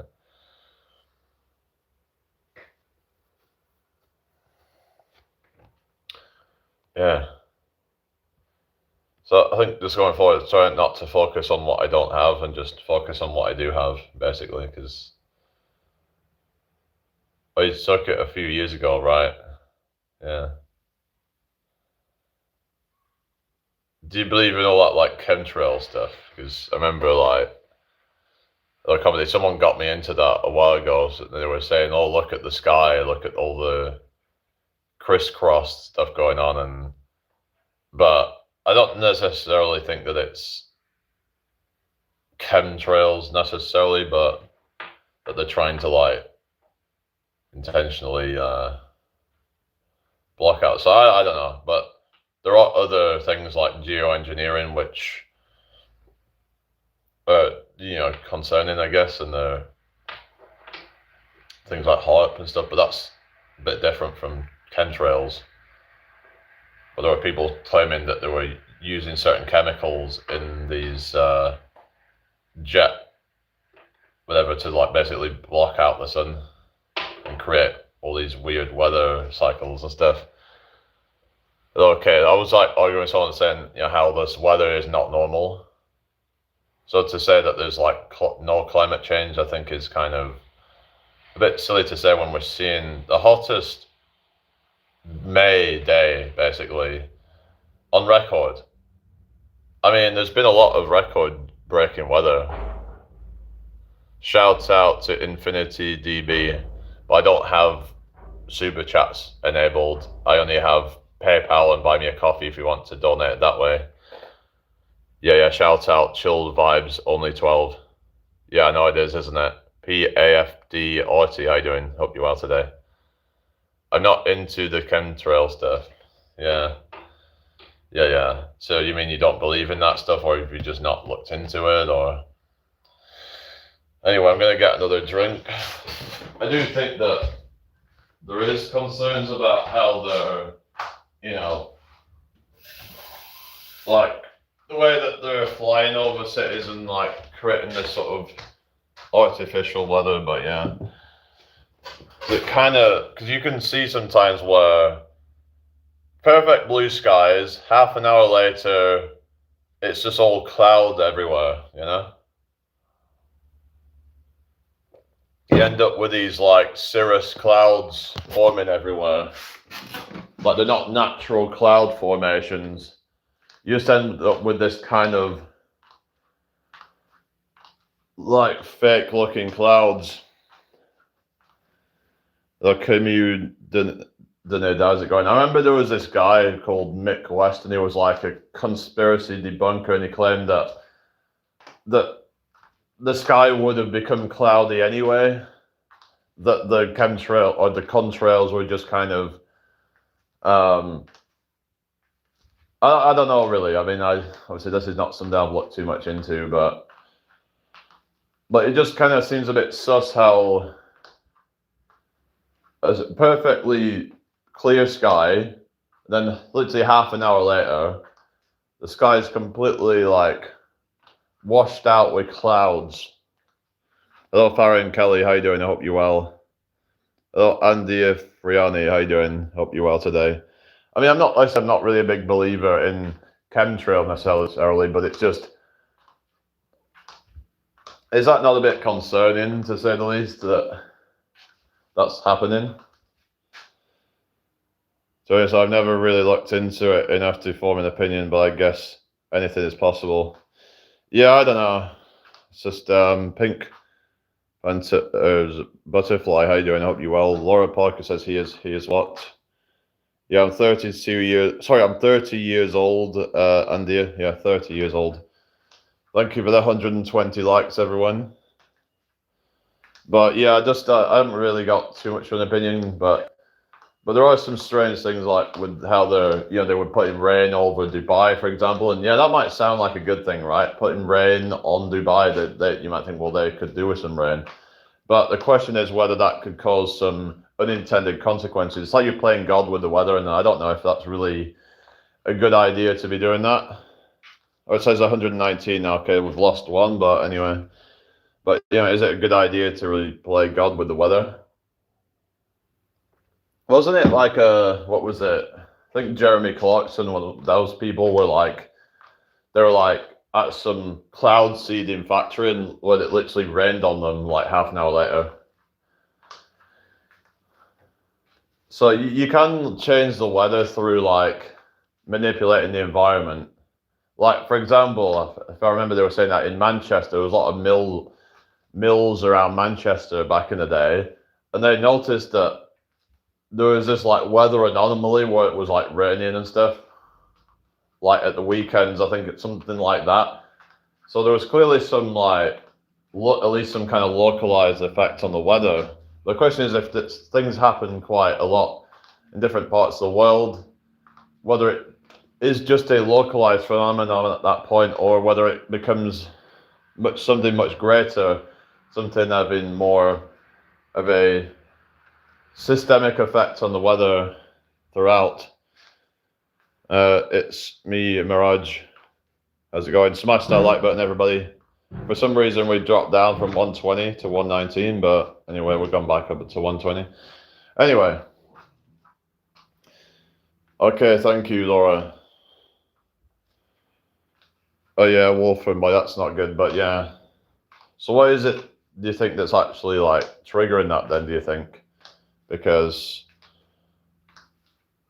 it's like, yeah, look, it seems like modern life is just depressing people somehow. I don't know, like there seems to be a lot of people going through struggles now, like even though arguably life is great for a lot of people, and in objectively speaking, like there's higher standard of living than ever, yeah, there's some people that are struggling, but like on the whole, like if you compare it to say like back in, I remember like when my grandmother was growing up, for example, and they hardly had any money, right? They were actually telling me that they actually didn't have that much money. They hardly got presents and stuff.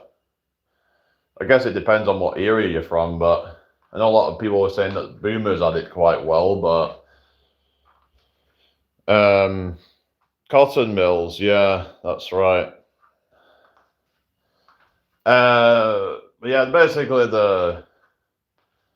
like, I think a lot of it comes down to like things such as people's expectations and the pressures that are put on to them through social media and what have you, feeling the need to keep up with the Joneses. And yes, I'm in England, yeah. Thank you for the 122 likes, everyone.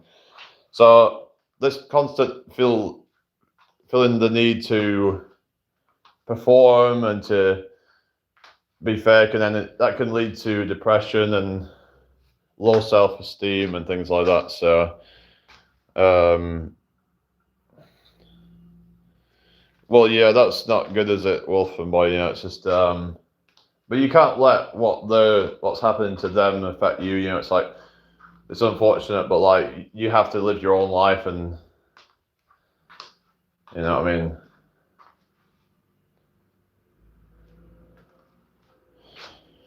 Robert, Lola, how you doing? Hope you're well today.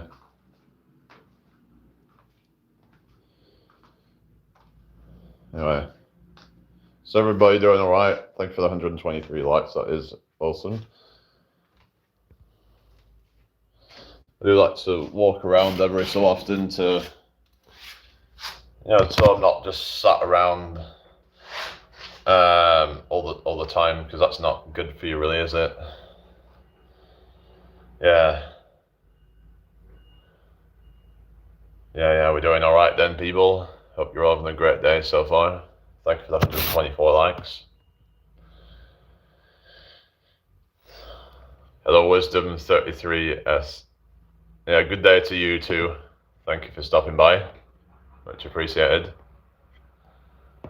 Hi, Mitchell Stark. How are you doing? Welcome in. Nice to have you all here today. Thanks for the 125 likes, everybody. And we're on 420 volts. Yeah, that 420 number, right? Hello, Faye. How you doing? Hope you're well. Yeah, it's afternoon here now. So yeah, what's everybody's plans for the rest of the day then?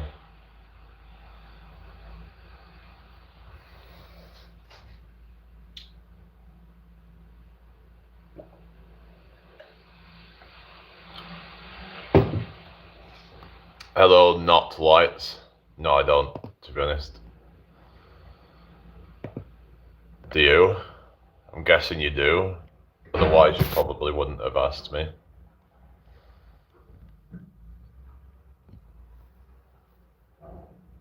Hello, Naomi. How you doing? Hope you're well today. I'm doing fine, thank you. How are you doing? Welcome to the stream.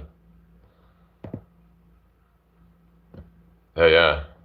Cool. Welcome in. Yeah, it's been a while. There's some people I've just not seen for ages, And you think, oh, what happened to that person? What happened to that person? What's your dream country? I don't know, really. I mean, Italy would be nice to see, wouldn't it? But I think about that certain people I've just not seen for ages. You wonder, like, oh, what happened? What happened to Fernie? What happened to, I've not seen Aussie Bob for ages. Who else is there? Yeah, I could probably think of a whole bunch of people I've not seen for ages. It is what it is, You get some people that just kind of come and go. I think I do still see Aussie Bob occasionally, but not very much.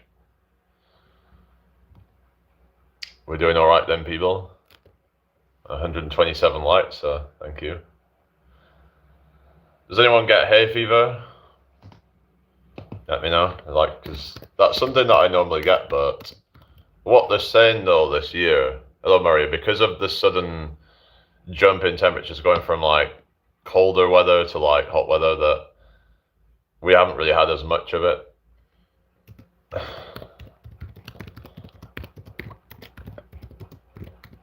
But I would have thought I would have got more symptoms than what I've had though.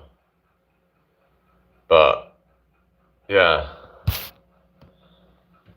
was wondering if anyone's getting, because I think with me it's mainly grass pollen, but because I haven't had any tree pollen symptoms this year, at least anyway. I might have had tree pollen issues in the past, because I think I remember going through some dense wooded area and it was really bad one day. But yeah, I don't know, Jack. It is what it is, That's just, some people are just miserable, I guess. Dream country, I just said. Hello, Moria. How you doing? I hope you are today. My friend gets hay fever, drives her nuts. Yeah, it's horrible, isn't it? Yeah. Hello, 3D print guy. It just then ruins summer, doesn't it, basically, when you have that. And even some people find that, medication isn't really that helpful for them in some cases. But I've been looking into this new supplement that I've been taking called astaxanthin, and it's said to help stabilize mast cells. So I believe it has to do with histamine. I'm one of 61%. Okay, thank you. Brett Lee, how you doing? Hope you're well. So, mast cells act as the body's security guards, holding microscopic storage grenades filled with histamine. When these cells detect an invader or a seasonal allergen like pollen, They rupture and release histamine into the bloodstream, triggering the classic inflammatory response known as hay fever. The chain reaction, how it works. Sensitization. When you first encounter an allergen like pollen, your immune system mistakenly creates immunoglobulin IgE antibodies tailored to fight it. Anchoring. These IgE antibodies attach themselves tightly to receptors on the surface of your mast cells. Activation and degranulation. The next time you breathe in pollen, it binds to those IgE antibodies. This instantly signals the mast cell to burst open, a process called degranulation, flooding the local tissue with histamine.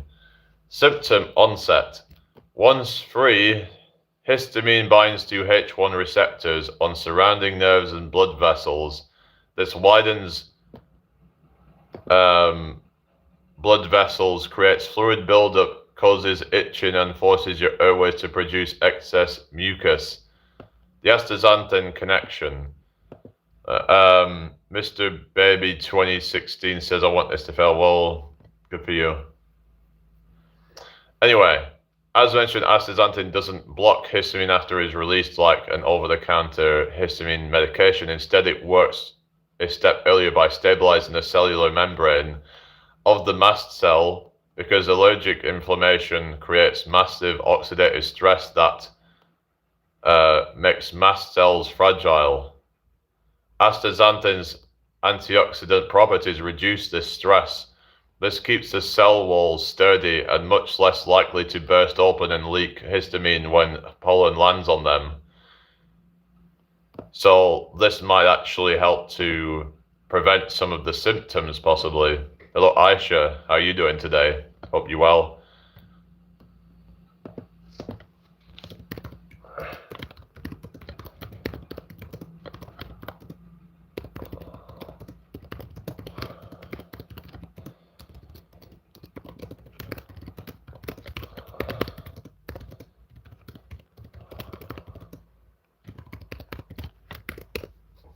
GTG, good and safe day, everyone. Take care. Hi, Aisha. How you doing? Hope you're having a great day today, people. Smash that like button, everyone. So it says here, yes, it is highly probable that astaxanthin is actively helping keep your symptoms at bay. Clinical research indicates that astaxanthin suppresses the HMGB1 TL4 NFKB inflammatory signaling pathways and lowers both systemic histamine and allergen-specific IgE levels.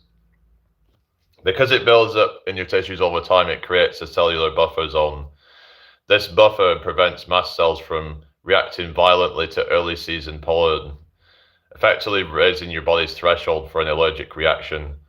The cumulative shield. Since astaxanthin requires several weeks to accumulate in your cell membranes, taking it before the season begins means your mast cells are already fortified. They can withstand low amounts of pollen without rupturing and leaking histamine. Shifted reaction threshold. In a typical season, even a low pollen count can trigger baseline inflammation that primes your immune system to overreact later. Astaxanthin suppresses the imbalance between Th1 and Th2 immune cells, keeping your immune response calm and preventing that initial priming. Lowered baseline histamine. By lowering the baseline amount of circulating IgE antibodies, your body requires a much higher concentration of pollen to initiate an allergic response. Hi, Wolfman. How you doing? Lowered, I just read that. What to expect when pollen rises. While astaxanthin is a powerful natural immunomodulator, it may face a tougher challenge when the pollen count spikes to high or very high levels. So when it's at low levels, it says complete symptom suppression for most individuals. Action plan, maintain your current daily dose. Moderate, greatly reduced sneezing, itching, and nasal congestion. Ensure you take it with a meal containing healthy fats for maximum absorption. Hello, Blake. How you doing? I hope you're well. Tia, how you doing? Hope you're well today. Okay, then. Okay, no worries. Hi, breakthrough symptoms, mild watering eyes or minor sniffing may occur. You need to temporarily pair it with an over-the-counter antihistamine. So, yeah.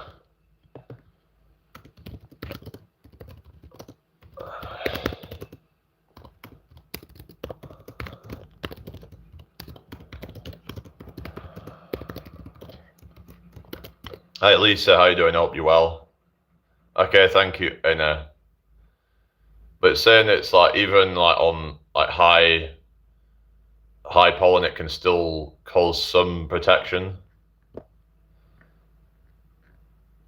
Um,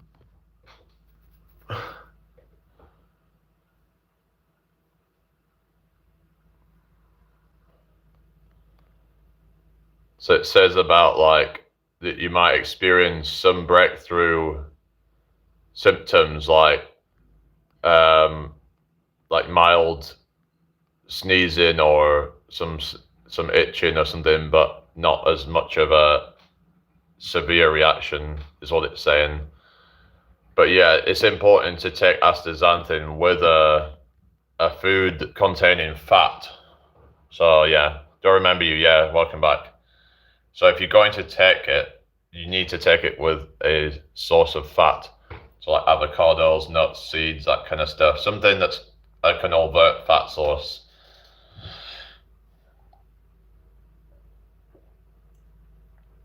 All right. How you doing, Lisa? You okay? Can you not spam the chat, please? Right, I'm getting rid of it. Let's see if we can get to 500 volts. We're on 459 volts now. So anyway, trying to talk serious stuff right now, but some people just want to mess around. So anyway, yeah, yeah. So I might be going to the gym later, and because it's just going to be a lot more. Because on like hot days, I don't really want to be doing an outdoor workout because all the equipment's going to be really hot, and it's just not going to be very comfortable. Oh, thank you, Rachel. Thank you. You look as tremendous yourself. Thank you very much. You're a very wonderful person, aren't you? Huh. Anyway, but yeah, no real hay fever symptoms. I might have had a very slight symptom, but not really much noticeable like hay fever symptoms yet. I know like they're saying that the grass pollen's a bit low this time, but would have expected some symptoms at least anyway by now. I usually get symptoms by now. When it gets to about kind of like towards the end of May, normally get some because the grass pollen season's already started. Let's see what it's saying today about the grass pollen. But yeah, right. It says low to moderate. It's saying today where I live, but it's saying to get higher later in the week. We're supposed to drop in temperature. There was actually saying that when the temperature's too high, it can actually make the levels low potentially. But yeah, so we'll just have to see how it goes. We'll see how the grass pollen is by the end of the week, and we'll see. Yeah, I don't really have a fan, unfortunately, but I could do with one. Oh, happy birthday to you, user. What's your name, by the way, anyway? And how old are you today? Yeah, fan would be a good one to do. Well, I was out the other day and then someone brought a fan with them and I just had a bit of a...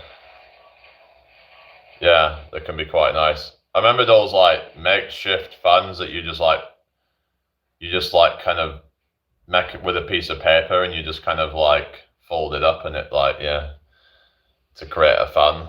I'm doing fine, thank you, Beansver. Hello, Ivy May. How you doing today? Hope you're well. Thank you for joining me.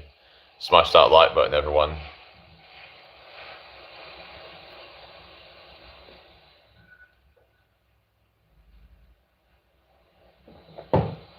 But yeah, it was good to be over in Darwin. Get the view of like Darwin Tower. It's really good.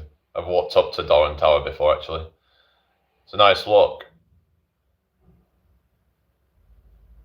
Yeah, I've got one of those handheld ones too. I take it everywhere. Oh, that'd be good. Yeah, you get those like electric ones, and it the electric like portable fans. Anyway, 4-2. Ray 29. Okay, happy birthday, Ray. Is that short for Raymond? Everybody loves a Raymond. Oh yeah, rechargeable ones. Yeah. I wonder if there's like, is there like solar powered ones? That would be interesting. Like, yeah. Is there solar powered fans?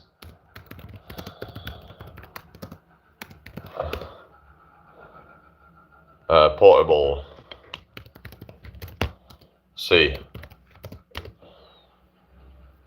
Like those mini fans. Can they be like Can they be solar powered? Like the mini fan.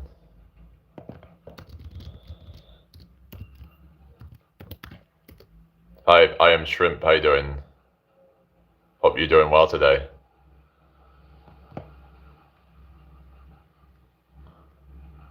I don't know, it might be a bit impractical, it might not be enough. Yeah. It's like how, you know, like some calculators are like solar powered, isn't it? Oh wow, user, yeah, oh wow, you're a genius. Hi Courtney, how you doing? I hope you're well. 25 gifted, what do you want me to do? Kaladen, Kells. Riley Johnson, thank you. I don't know really. I'm not really in the mood for anything too crazy right now, but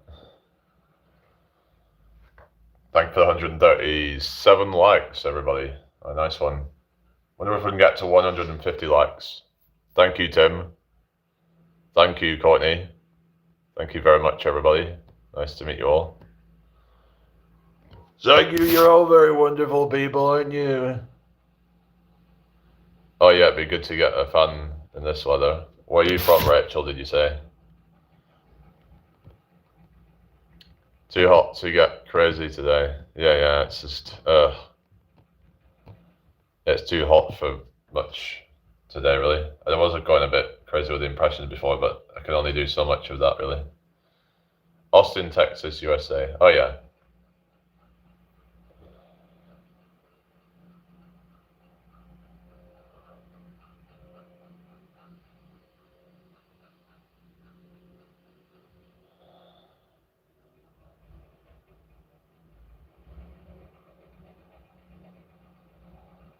Hi, Charlotte. How you doing? I hope you're well. Welcome to the live. Hi, Harper. Hey, how you doing? Courtney's from South Africa. Zoya Durham, how you doing? Hope you're well.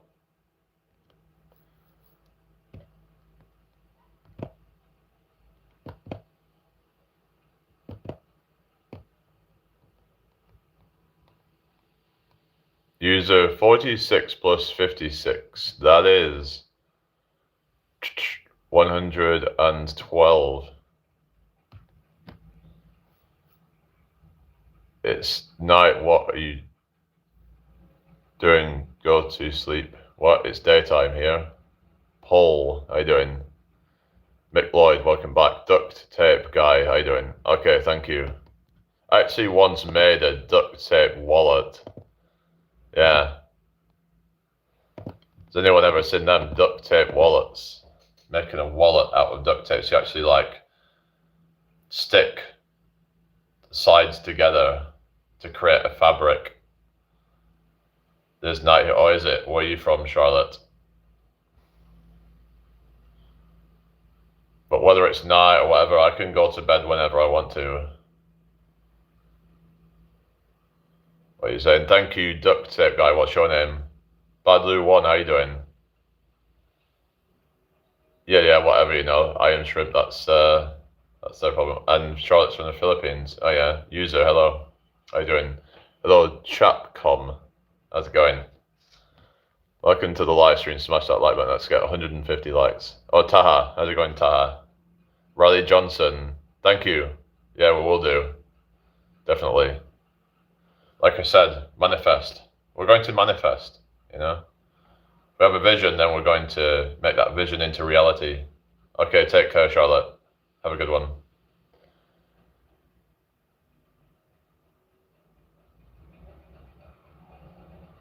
What are you saying, Badly One? I don't know, user, I don't know, Roblox, because loads of people that seem to have a Roblox. Thank you. You are legendary Whitey. Yes, I have, Courtney. I went to France and Spain before, actually. Yeah. Thank you for the 140 likes, everybody. Much appreciated. Oh, God of War, right. Oh, really? When do I usually live stream? Whenever I want to live stream, basically. I don't have a set time for it, really. But I've been trying to do a lot of live streaming. I'm going to try and probably do a bit more again and try and build the channel up. We recently hit 13,000 subscribers, so hopefully we can keep growing and keep connecting to more people. I was just feeling a little bit burnt out, and I kind of had a bit of, well, I didn't completely stop, but I just kind of dialed back a bit and just sort of But I do need to try and be consistent though, that's the thing. Just trying to focus on the reason why I'm doing it and my core message of it all and the positive stuff. Hello, Daction, not get too caught up in any drama or anything like that, and just focus on trying to help people. Basically, is what I want to be here to do. Whether that's helping people to be more happy, about helping people to grow in their mind or body, whatever. Very kind. Okay, thank you. I look like a Stoic philosopher. Oh, really? What do you mean, like a Greek philosopher or something? I was looking a bit into Stoicism and stuff, and I think there's some good things to that. It's just that some people can interpret it to mean that you should just suppress emotions, and I don't really agree with that. I think that if you really have real strong emotions, that you shouldn't just suppress them, because eventually it's going to come out in a very bad way, I think. You can only suppress emotions for so long, I believe.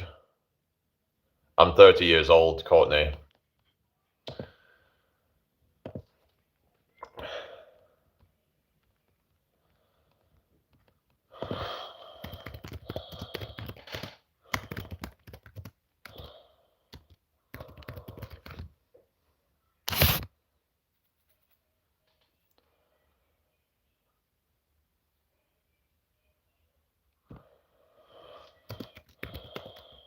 Anyway.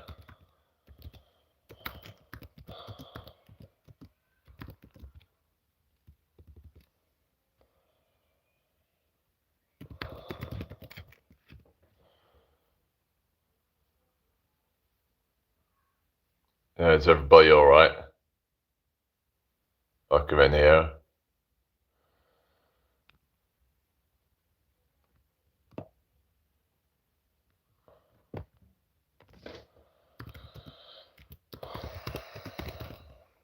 Awkward silence. Sorry, what? Yeah,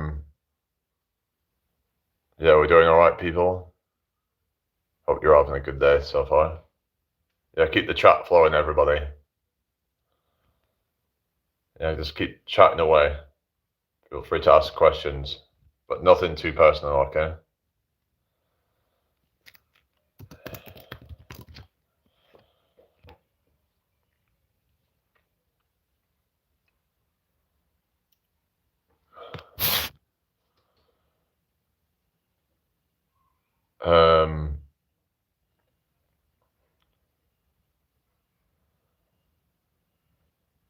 What country do I live in? Live in the UK. How about you? Yeah.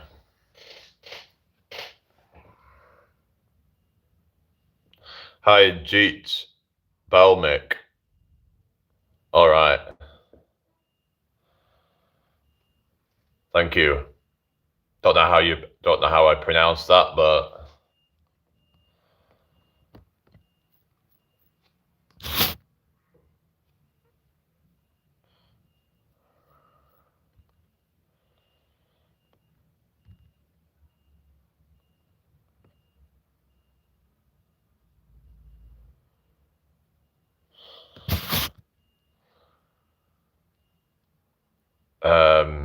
so what you mean?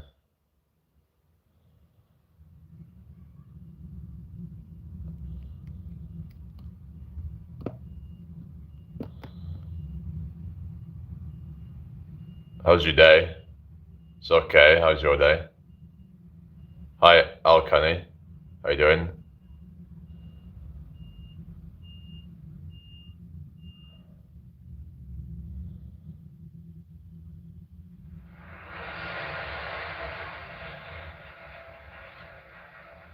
Well, that's good then.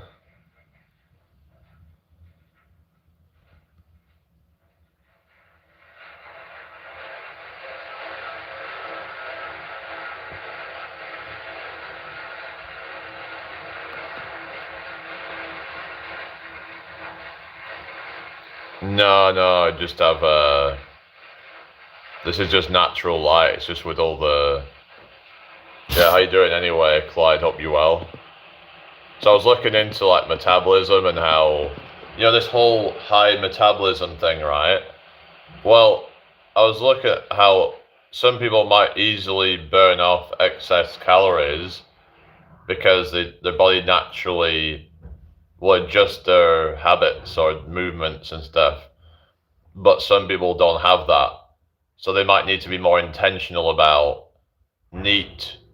So like, because NEAT is said to be like the key to one of the keys to a fast metabolism. Yeah, it was all right. Thank you, Susie. Yeah. So some people might find that they can eat as much as they want and never get fat. And that could be the reason potentially that their bodies will shift their metabolism according to their food intake so that they'll start fidgeting more, they'll start tapping their feet more to burn off those excess calories so they don't store as fat. They're like resistant to fat gain. So if you do not have that kind of metabolism, then you might need to be more intentional about your movements and make sure that you actually are burning more calories throughout the day. Hello, Mosey Roblox. So that way you can minimize fat gain. So it turns out I actually burn probably more than 4,000 calories per day when you include all of the thermic effect of food and all these different things that add up, which might be small on their own, but like these things add up. All the micro movements I do, I'm probably burning anywhere from 4,000 to about 4,500 calories a day on some days, sometimes even more. Yeah. So that's the thing is that making sure that you are, like, for example, your habits in, say, for example, if someone works in an office, maybe get a standing desk so that they're able to burn more calories. So let's see what standing desk versus sitting, let's say calories burned. You do have what? Sorry, duct tape. So it says here, sitting 65 to 85 calories per hour, whereas standing 70 to 95 calories per hour. So we're looking at around 15 to 30 calories extra per hour with standing. So Bradley Parker. I think just like, we just need to try and, like respect people who are different to you. That difference is something that we should embrace. Just because someone's different to you doesn't mean that they're bad or anything like that, or that we should be shaming them or whatever. Everyone's going to be different. So, yeah, unless they're like a criminal or something like that, then we shouldn't just be like judging people based on their differences. It's a constant effort to keep the calories down. Well, it should be a balance between keeping the calories relatively low, but also moving more. So if you can like basically change your lifestyle more to where you can sort of burn more calories. So that's something to kind of consider if you're struggling to burn off excess calories, then maybe you can, like I said, get a standing desk. Or another one is park far away from the shop. I mean, so that way you have to walk a little bit more to get a few more steps in. So that's good. Yeah, that's good. So you'll be burning more calories during that. Also, yeah, NEAT is an important one as well. Like when you're, for example, you could start getting into certain habits, like where you start moving your body more, like even whilst you're resting, you could say, like listening to music, for example. Maybe you can just get into the habit of just tapping your feet to it or something, just to burn a few extra calories. I don't know, just an idea, but yeah. NEAT, non-exercise activity thermogenesis. I thought you might have heard of that, considering you're so into the health stuff. It's calories that are burnt when you're not exercising, basically. This is like when you're doing, like, say, fidgeting or things like that. Like you might be, like say you might be, I don't know, like fidgeting with something. I don't know, just like right now I'm just doing like a coin trick.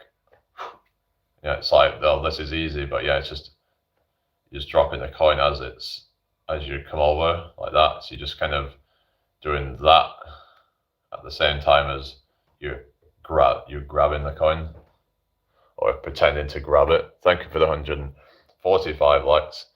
I'm the boss of a business, so most of the time I'm sitting down to keep everything in order, but I do have a fast metabolism, so I came lucky. Yeah. I suppose, yeah, with businesses, they can be sat around a lot, but you're probably going to be burning a lot of calories through your mind, actually, when you're doing that. So that might explain part of that, because mental calories, like, for example, if you're playing a game of chess, you're going to be, burning a lot of calories thinking about your next move and stuff like that, right? So we're saying how it's a good way to burn calories. I ride a bike often, usually burning over 5,000 calories per week from it. Yeah, so that's about, how many calories would you burn on a single session? Like over 1,000, I'm guessing. Yeah, I did a workout a few days ago and I was like doing loads and loads of reps. I probably burnt over 1,000 calories just in that session. So I might be doing a gym session later and some calisthenics stuff, a lot of it's going to be, and yeah. Because I don't know if I want to be working out outdoors today. It's just going to be really exhausting doing it outdoors. That's the problem this is where having a gym membership can be like beneficial. Like when the weather's just not really good, you don't really want to be doing it outdoors. But I mean, you could get equipment, you could get home equipment, but I find that I'm probably going to be a bit more committed if I'm going to a gym. That's just how I am. When I'm in the gym, I'm there to work out. You don't have all these distractions, do you? You're just like, everyone's there to work out. It's a form of accountability, So for some people, a gym membership can be good. But there are some gym memberships that are not that expensive. A lot of people say, oh, I can't afford the gym. But it's like, well, in a lot of cases, the gym's only about, in some cases, 20, 30 quid a month, right? Like, if you can't afford that, then, well, maybe you could find ways to, like, cut a bit of expenses somewhere else. Like, if you really want to take care of your health, then, there isn't really any excuses. I think your health is your wealth, I would say, and it's okay if you need to, or either cut expenses or maybe make a little bit more money so that you can actually afford the gym membership. So, for example, maybe doing like a few little gigs here and there to, like you're probably going to make way more than the amount that it would cost for a gym membership, even if it just means doing an extra hour a day of something. Maybe you just sell your own kind of art or something. I don't know. That might be, if you're good at that, then you can make like an extra, let's say, 100 quid a week. Then yeah, you know. Yeah. Anyway, what's going on with the chat now? Why has it gone quiet? Hang on a second. I'm gonna have to probably refresh this. Oh, it's just the chat had stopped. So I thought that it like frozen up or something. I guess people just stopped talking. Oh well. Anyway, we're on 148 likes, so thank you all for that. Really appreciate that. Let's see if we can get 150. Lil Gamer, I'm doing fine, thank you. How you doing? Jason, what are you on about? Sherba, how you doing? I hope you're well.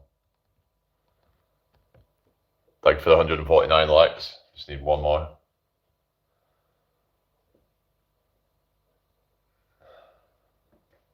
Well, I think I've got quite a fast metabolism, so that probably explains why I don't put on significant amounts of body fat. Even when I'm bulking, I'm not really, unless I'm just like, I remember I did put on some fat one time when I was bulking, but that was because I was not really, I wasn't doing a lot of cardio at that time. I was actually kind of being a bit lazy, to be honest. But it's like I primed my metabolism to sort of, basically to be at the point where fat gain would be minimal, even if there is any at all. Yeah. For most people it does, but there are ways to counter that though because like say if they have weak muscles and things like that, then because muscle actually increases metabolism faster than fat does, as in like even at rest, like you're burning more calories when you have more muscle. So that can be like a benefit to building muscle, like when you're older, because you can. Hello, PV, how you doing? Hello, Spawner. So a lot of people that might find that they were in decent shape when they were young, but then their metabolism started slowing down. So it's just about being more intentional about calories and things like that. One of the things would be to like eat more protein, so that can help with feeling fuller. And you actually need more protein when you get older as well, because they say that to get the same effect from protein, you have to eat more. So that's the thing. So protein consumption becomes more important with age,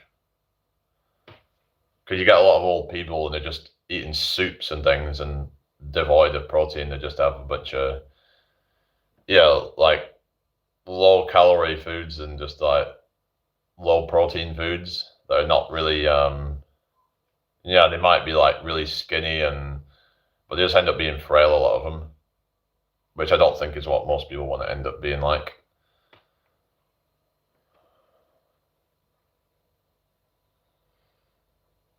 I don't go out of my way to eat protein, but I do eat split peas, like red lentils, beans, and other high protein foods. Yeah, I mean, if you're having more like whole foods, then you're generally going to be getting a decent amount.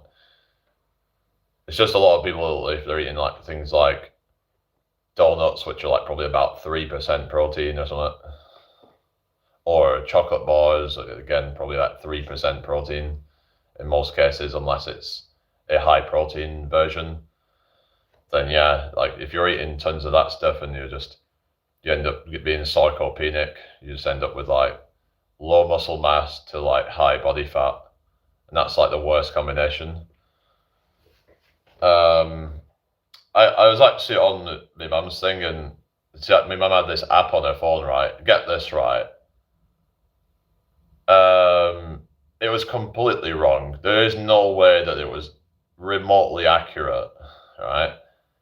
So it was this thing where I had to take my socks off, and then I would go on this scale, And then it would give me all these measurements like body fat percentage and stuff. You know what it said? Fucking 27%. Like, what the fuck? There is no way on God's green earth that I'm 27% body fat. Absolutely no way. I would be obese if I was 27% body fat.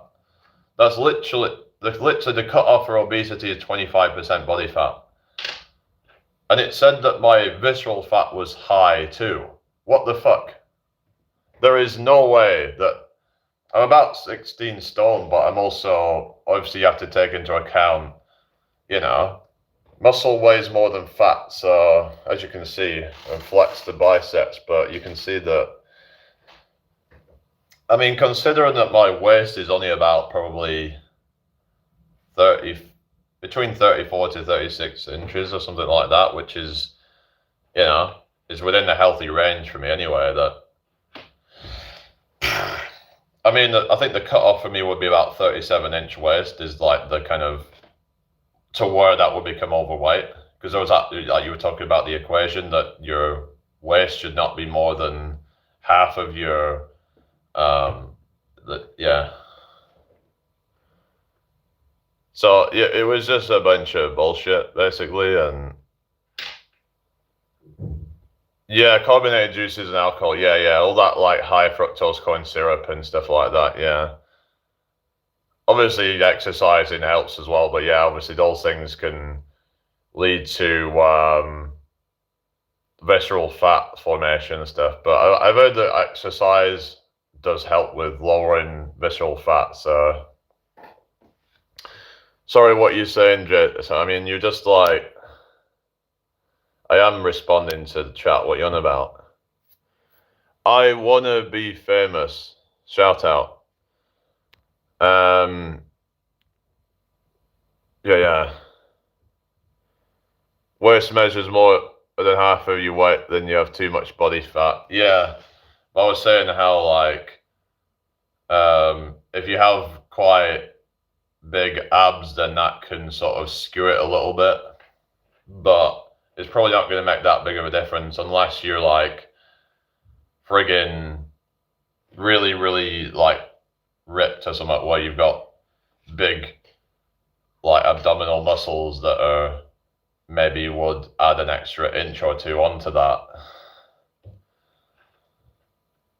Or if you've got quite big, like say back muscles as well, like if your lower back is quite built, that I guess could skew it a little bit. But yeah, but you were saying that Mr. Olympia, they have, you know, less than half, but then obviously Mr. Olympia, they're very, very low body fat percentage. So fruitarians, I don't know if like, I don't know really, because I don't know if they're actually all telling the truth. And maybe they're eating like fruit seeds, like pumpkin seeds, which would technically be still fruit basically, because it is part of a pumpkin, for example. Or they might live on like a bunch of like, I don't know, raspberry seeds or blackberry seeds, things like that, which would technically still be fruit. So that could be how they're supplementing their protein, maybe, I don't know.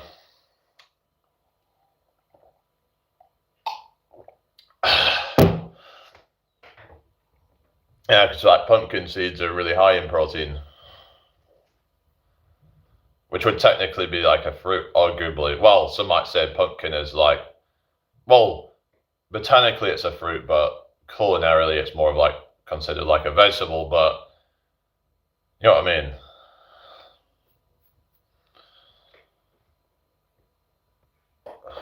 Well, it'd be interesting, like, would a fruitarian eat pumpkin seeds? Because they could easily supplement your protein.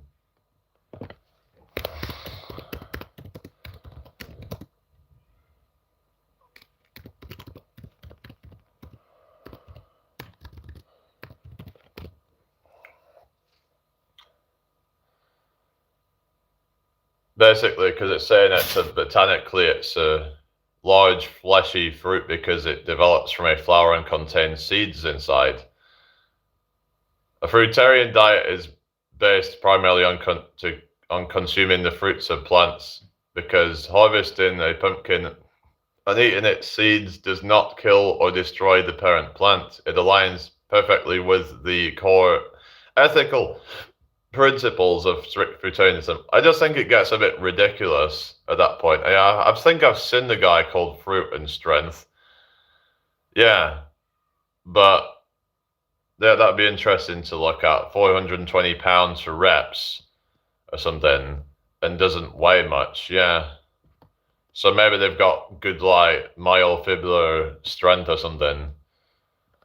Um, but actual muscular guys, like I remember. Well, there was this guy called Ted Carr, I think he was called, but I don't know if he was. I don't think he was a strict, or if it was more like raw vegan or something. But was it called? Yeah, I know he was like quite into fruit and stuff, but he's pretty jacked from what I've seen. And then there was this other guy called Shane Sterling who like eats mostly fruit, but I think he also has some. I think he eats a lot of like non-starchy vegetables and stuff. But I do think that they've said that they do cheat a little bit with some like cooked food sometimes. So I don't think most of these people are like 100% strict. Yeah, yeah.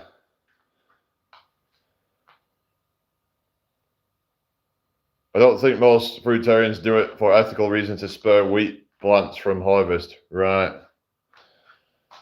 The guy on the fruit and strength. Hang on, just read that one. But yeah, like Shane Sterling. I mean, if we believe what he said, then he's built all of his muscle by eating, like, what is it? Eating a bunch of like, a bunch of like raw vegetables and fruit.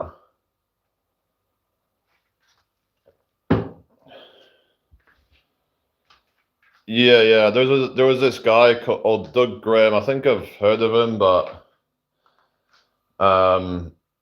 you had this guy called John Rawls who was like more like raw vegan, but he was, I wouldn't say he was jacked, but he was like pretty shredded. Like he had some muscle base, but like yeah.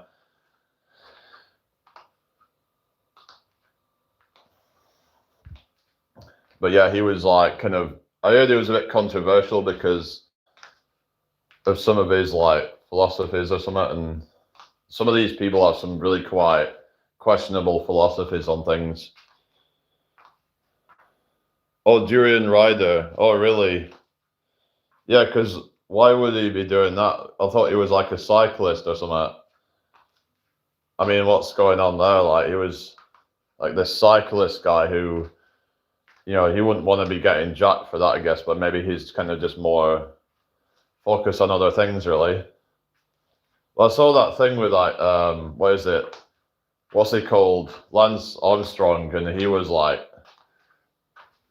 suspiciously kind of, well, he was never like, it wasn't like that jacked, but like for the sport that he does, he definitely had a bit of like upper body muscle on him, and that should have like been a red flag really from the start, right? That the fact that he can win the frigging thing and then be like more jacked than all the other ones, definitely, because what they're saying is that these people can just have like a baseline level of jackedness that some people might take like months and months of training to get to naturally because of those hormones that they're taking. So that might have done something to them because they would probably use it to enhance recovery and things like that so that they can keep performing at a higher level. Yeah, if they're using low doses, they could do, but obviously if it's too high a dose, then that can then sort of like interfere with like their performance because of adding extra dead weight, basically. Jan Ulrich was bigger than Lance, and he was Lance's biggest rival, right? He's bald now. Oh, really? Yeah, probably.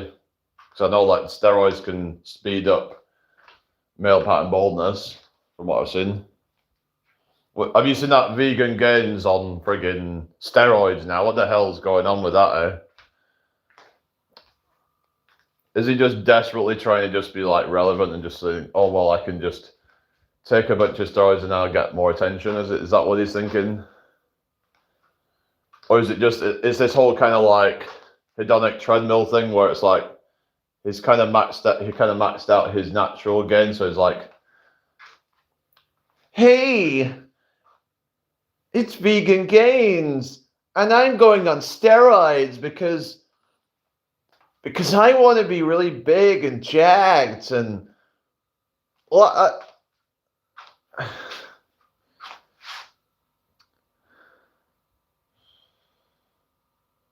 the Hunger Games. It just seems like these people will just never be happy, will they? You know, those the real Mr. Krabs. Like these people will just never be happy, will they? You know. Yeah, he was big. Don't get me wrong. So it's like, why does he even need to do that? Is it just a hedonic treadmill where he's just like, you know what I mean? Like, they're never big enough, is what I'm saying. They're just like, never big enough, never strong enough. I'm sure he said he got up to about 270 pounds to try and bench press, what is it, 440 pounds or something like that. I don't see the point in doing shit like that. It's just ego at that point, I think. Like, unless you're trying to become like a world champion strongman or something, then what's the point in having to put on a whole bunch of extra body fat and then have to take it all off? I don't get it. There's actually a risk of doing that where you can end up like increasing the number of fat cells that you have and then end up becoming very difficult to actually get lean after that. Because didn't that happen with Mike Israetel where he ended up with a whole bunch of extra fat cells and then getting leaner become very difficult? Because he went on what they call a dreamer bulk, where he gotten well above 30% body fat, probably towards 40% body fat, because he probably thought that, oh, well, if I just keep gaining mass, then I must be gaining more muscle, right? Well, it's just not very logical to do that. Dirty bulking is stupid. It wrecks your health, and there's no actual scientific proof that gaining fat beyond a certain point at a certain rate is not, it's not going to lead to better results. If anything, it's actually going to slow you down, because then you have to then diet down from having a higher body fat percentage, which then keeps you in a cut cycle for longer. So, because you can't really lose fat too quickly, because otherwise you can end up losing more muscle. So it's just stupid. The whole dirty bulking thing is absolutely ridiculous. Yeah. Yeah, you'd have thought that he would have been able to get to like 500 pounds or something, which, yeah, 500 pounds plus at that body weight. 270 pounds is like, almost like a kind of, like, there's a lot of powerlifters out there that can do more than that, but he probably had all the setup, the, you know, like, yeah, all of the different cues to try and kind of, because the thing is, when I do bench press, right, I probably don't have all of the cues, all the different things, the setup, the optimal arch, that kind of stuff, you know. I don't really do bench press, so I'm not really on that kind of stuff, right? You know, I mean, 440 is still impressive by any standards, but like, yeah, well, if he's been training for like that long and then he's had to bump himself up to 270 pounds, then yeah. Oh, Albie, okay, nice to meet you, Albie. Smaller chest muscles compared to the other muscles, so that might be like explaining why he's relatively like weak on that exercise, I guess. Because some people have like massive arms, but maybe it just depends. Like genetics it can be a factor, or depending on what muscles they're prioritizing and stuff like that. But some people find that like certain muscles just seem to respond easier. Like some people, their back, like for example, my stepbrother who was saying how he didn't have to do a whole lot for his back for it to grow. So he'd have to start prioritizing other muscles so that they catch up. Hello, Mark Grayson, how you doing? Okay. Oh, really?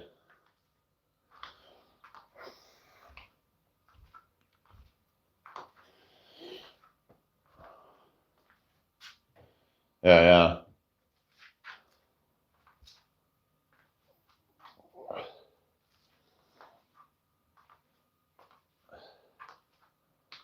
But yeah, the world record for like a bench press, I think, was like nearly 800 pounds. If I remember, or 760 pounds, something like that. That was like the world record. That was without any sort of like equipment or something. That was just raw or something, like as in without, because some people use cheats to like where it bounces at the bottom. Like they'll have these equipment like or also to like lower the range of motion as well. Like if they have these big thick things on, I just don't see the point in that. That's just ego lifting at that point, you know. I don't get it. Like if you can't do that for full range of motion, then that's not an actual bench press. It's just kind of stupid. But the whole thing with gaining a bunch of body fat is that a lot of the thing is that it lowers the range of motion, so the body doesn't have to come down as far. So you're not getting as much of a stretch on it. It'd be interesting if, like, say, a lean person and then a fat person at the same amount of muscle mass tested out, say, like the camber bar bench press, because that might sort of like eliminate any sort of cheating from like the decreased range of motion, if you get me. Why am I always live? Because I want to be. So let's see what it says about this.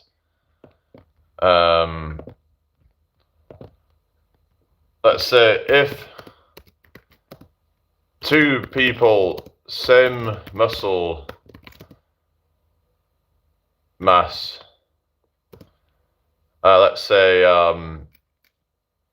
but one was fatter and they did camber bench press, would there be much difference? Because I think a lot of the difference comes from the reduced range of motion, is what I was saying. Yeah, they have a lot of fat usually because it's leverages. So it says even if it was like about, well, I was talking about the range of motion, but using camber bar to even the range of motion. Hello, Ashley Bonser, how you doing? I hope you're well. The primary metric to equalize is not the distance the ball travels, but the angle of the humerus upper arm bone relative to the torso at the bottom of the lift. Got the goal. Both lifters should achieve roughly 15 to 35 degrees of shoulder hyperextension. Elbows dropping below the plane of the bench to fully stretch the pectoral muscle fibers.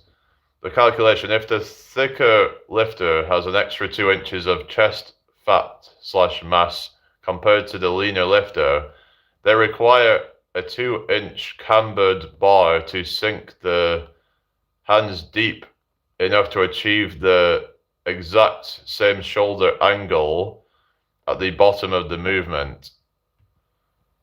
Eliminate the passive compression advantage. A standard barbell allows lets a thicker lifter rest the weight on their chest tissue, creating a passive spring effect. How the camber helps. The camber allows the hands and the load to keep descending even after the middle of the bar touches the chest. The result, this forces the thicker lifter's pectorals and anterior deltoids to dissipate the eccentric momentum and perform purely active muscle work to reverse the weight, perfectly mimicking the mechanical demands placed on the leaner lifter. So the thing is that, like I said, hello, Megan, with strongman, it's leverage based, reducing the range of motion, and the fat can add a sort of spring at the bottom. Like, I think they were saying that about things like the bench press being easier for a fatter lifter. I think they were saying even the squat can be easier depending on if you're going for like maximum weight. Whereas I would actually argue that body weight squats would be harder for fatter people due to the extra dead weight that would be required to lift. So I guess when it comes to certain exercises, like especially ones where you're moving a lot of your own body weight, that strength to body weight ratio is going to be more important. So yeah, it's not as like black and white of a thing that having higher, but certain exercises having a higher body, and depending on how they do those exercises. So yeah, I ordered 6 incandescent light bulbs in the mail. LED light bulbs give me headaches. Did you know that LED lights are actually flashing at a rate that is imperceptible to the conscious mind? No, I did not know that. But incandescent yields continuous light, right? So it's more like natural light. Is that what you're saying? Because I've heard people talking about the benefits of it for like helping with like the sleep cycle, helping you to get better sleep and stuff like that, as opposed to LED lights being more kind of sort of well, they're all artificial, but you know what I mean.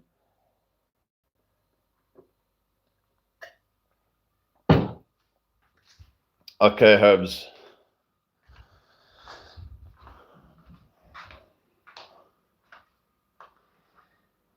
Hope you're doing well today, everybody.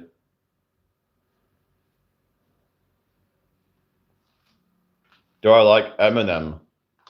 I mean, some of his songs, yeah. Not the biggest fan, but yeah. I don't mind some of his stuff.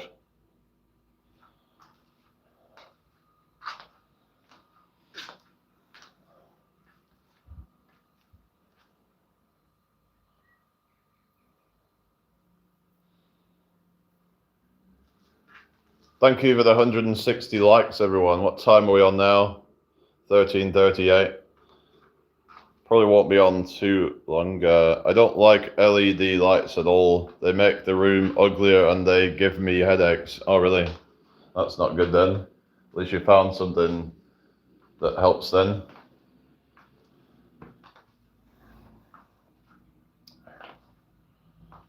Yeah. Cool.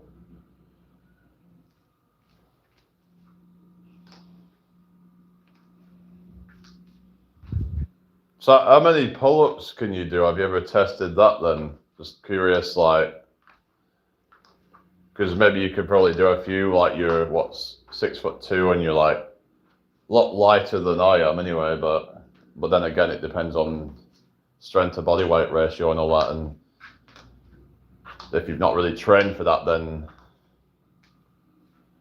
does reading books burn calories? Well, everything burns calories, doesn't it, basically? If you're using your mind, you're burning calories. Energy is required for any sort of, it's all metabolizing, isn't it, you know?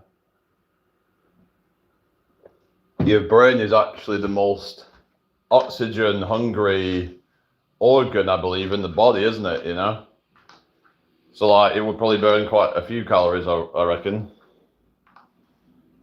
But it's going to burn some anyway, but not much strength lately, right? Not much strength training lately, right? Leak pop stay. Nah, I don't ever listen to that. Anyway, smash that like button, everyone.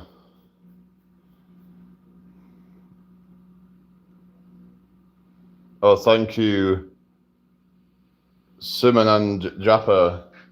So I was looking into like, I don't know if you get hay fever, but been taking this supplement and not really been getting the symptoms this year. But it could be partly that something to do with how there's not as much pollen. So only time will tell. But they did say that even when levels get quite high, that you would, instead of getting like severe symptoms, that you might get more like mild to moderate symptoms instead, which would be a lot more bearable. So that's something that I'm going to see in the coming days, because I've heard that the pollen levels are supposed to be gradually going up right now. And yeah. Oh, Susie's still there. I guess she's just been kind of in the background. Looks like it's kind of it's not, yeah, some clouds forming. It did say that we might be getting some stormy sort of weather lately, so I don't know about that. Don't know if there's any storms forecast where you are, Susie, but this temperature's supposed to drop off a bit. So yeah. Anyway, I'll probably be getting some food shortly, and yeah, before I go out. Yeah, anyway. Is everybody all right then? Welcome to the chat.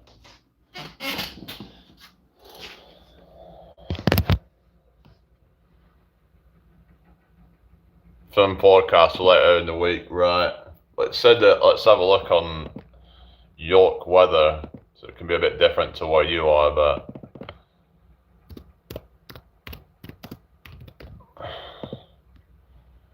yeah, 29 degrees, but it's saying rain at like 4 p.m, but hopefully it won't be too bad. How is Trump doing? He's doing okay. He's doing great. He's doing very tremendously. He's a very wonderful guy. Hello, Finley. How you doing? I hope you are today. Thank you for joining me. So I think it's about time I wrap this up. I should be back on later, so yeah. So everybody take care. Have a great day. Yeah, I'm doing fine. Thank you, Finley. I'm just about to go, so yeah, hope you're well. Anyway. So yeah, we'll let you guys enjoy your day. So take care, everyone. Peace out.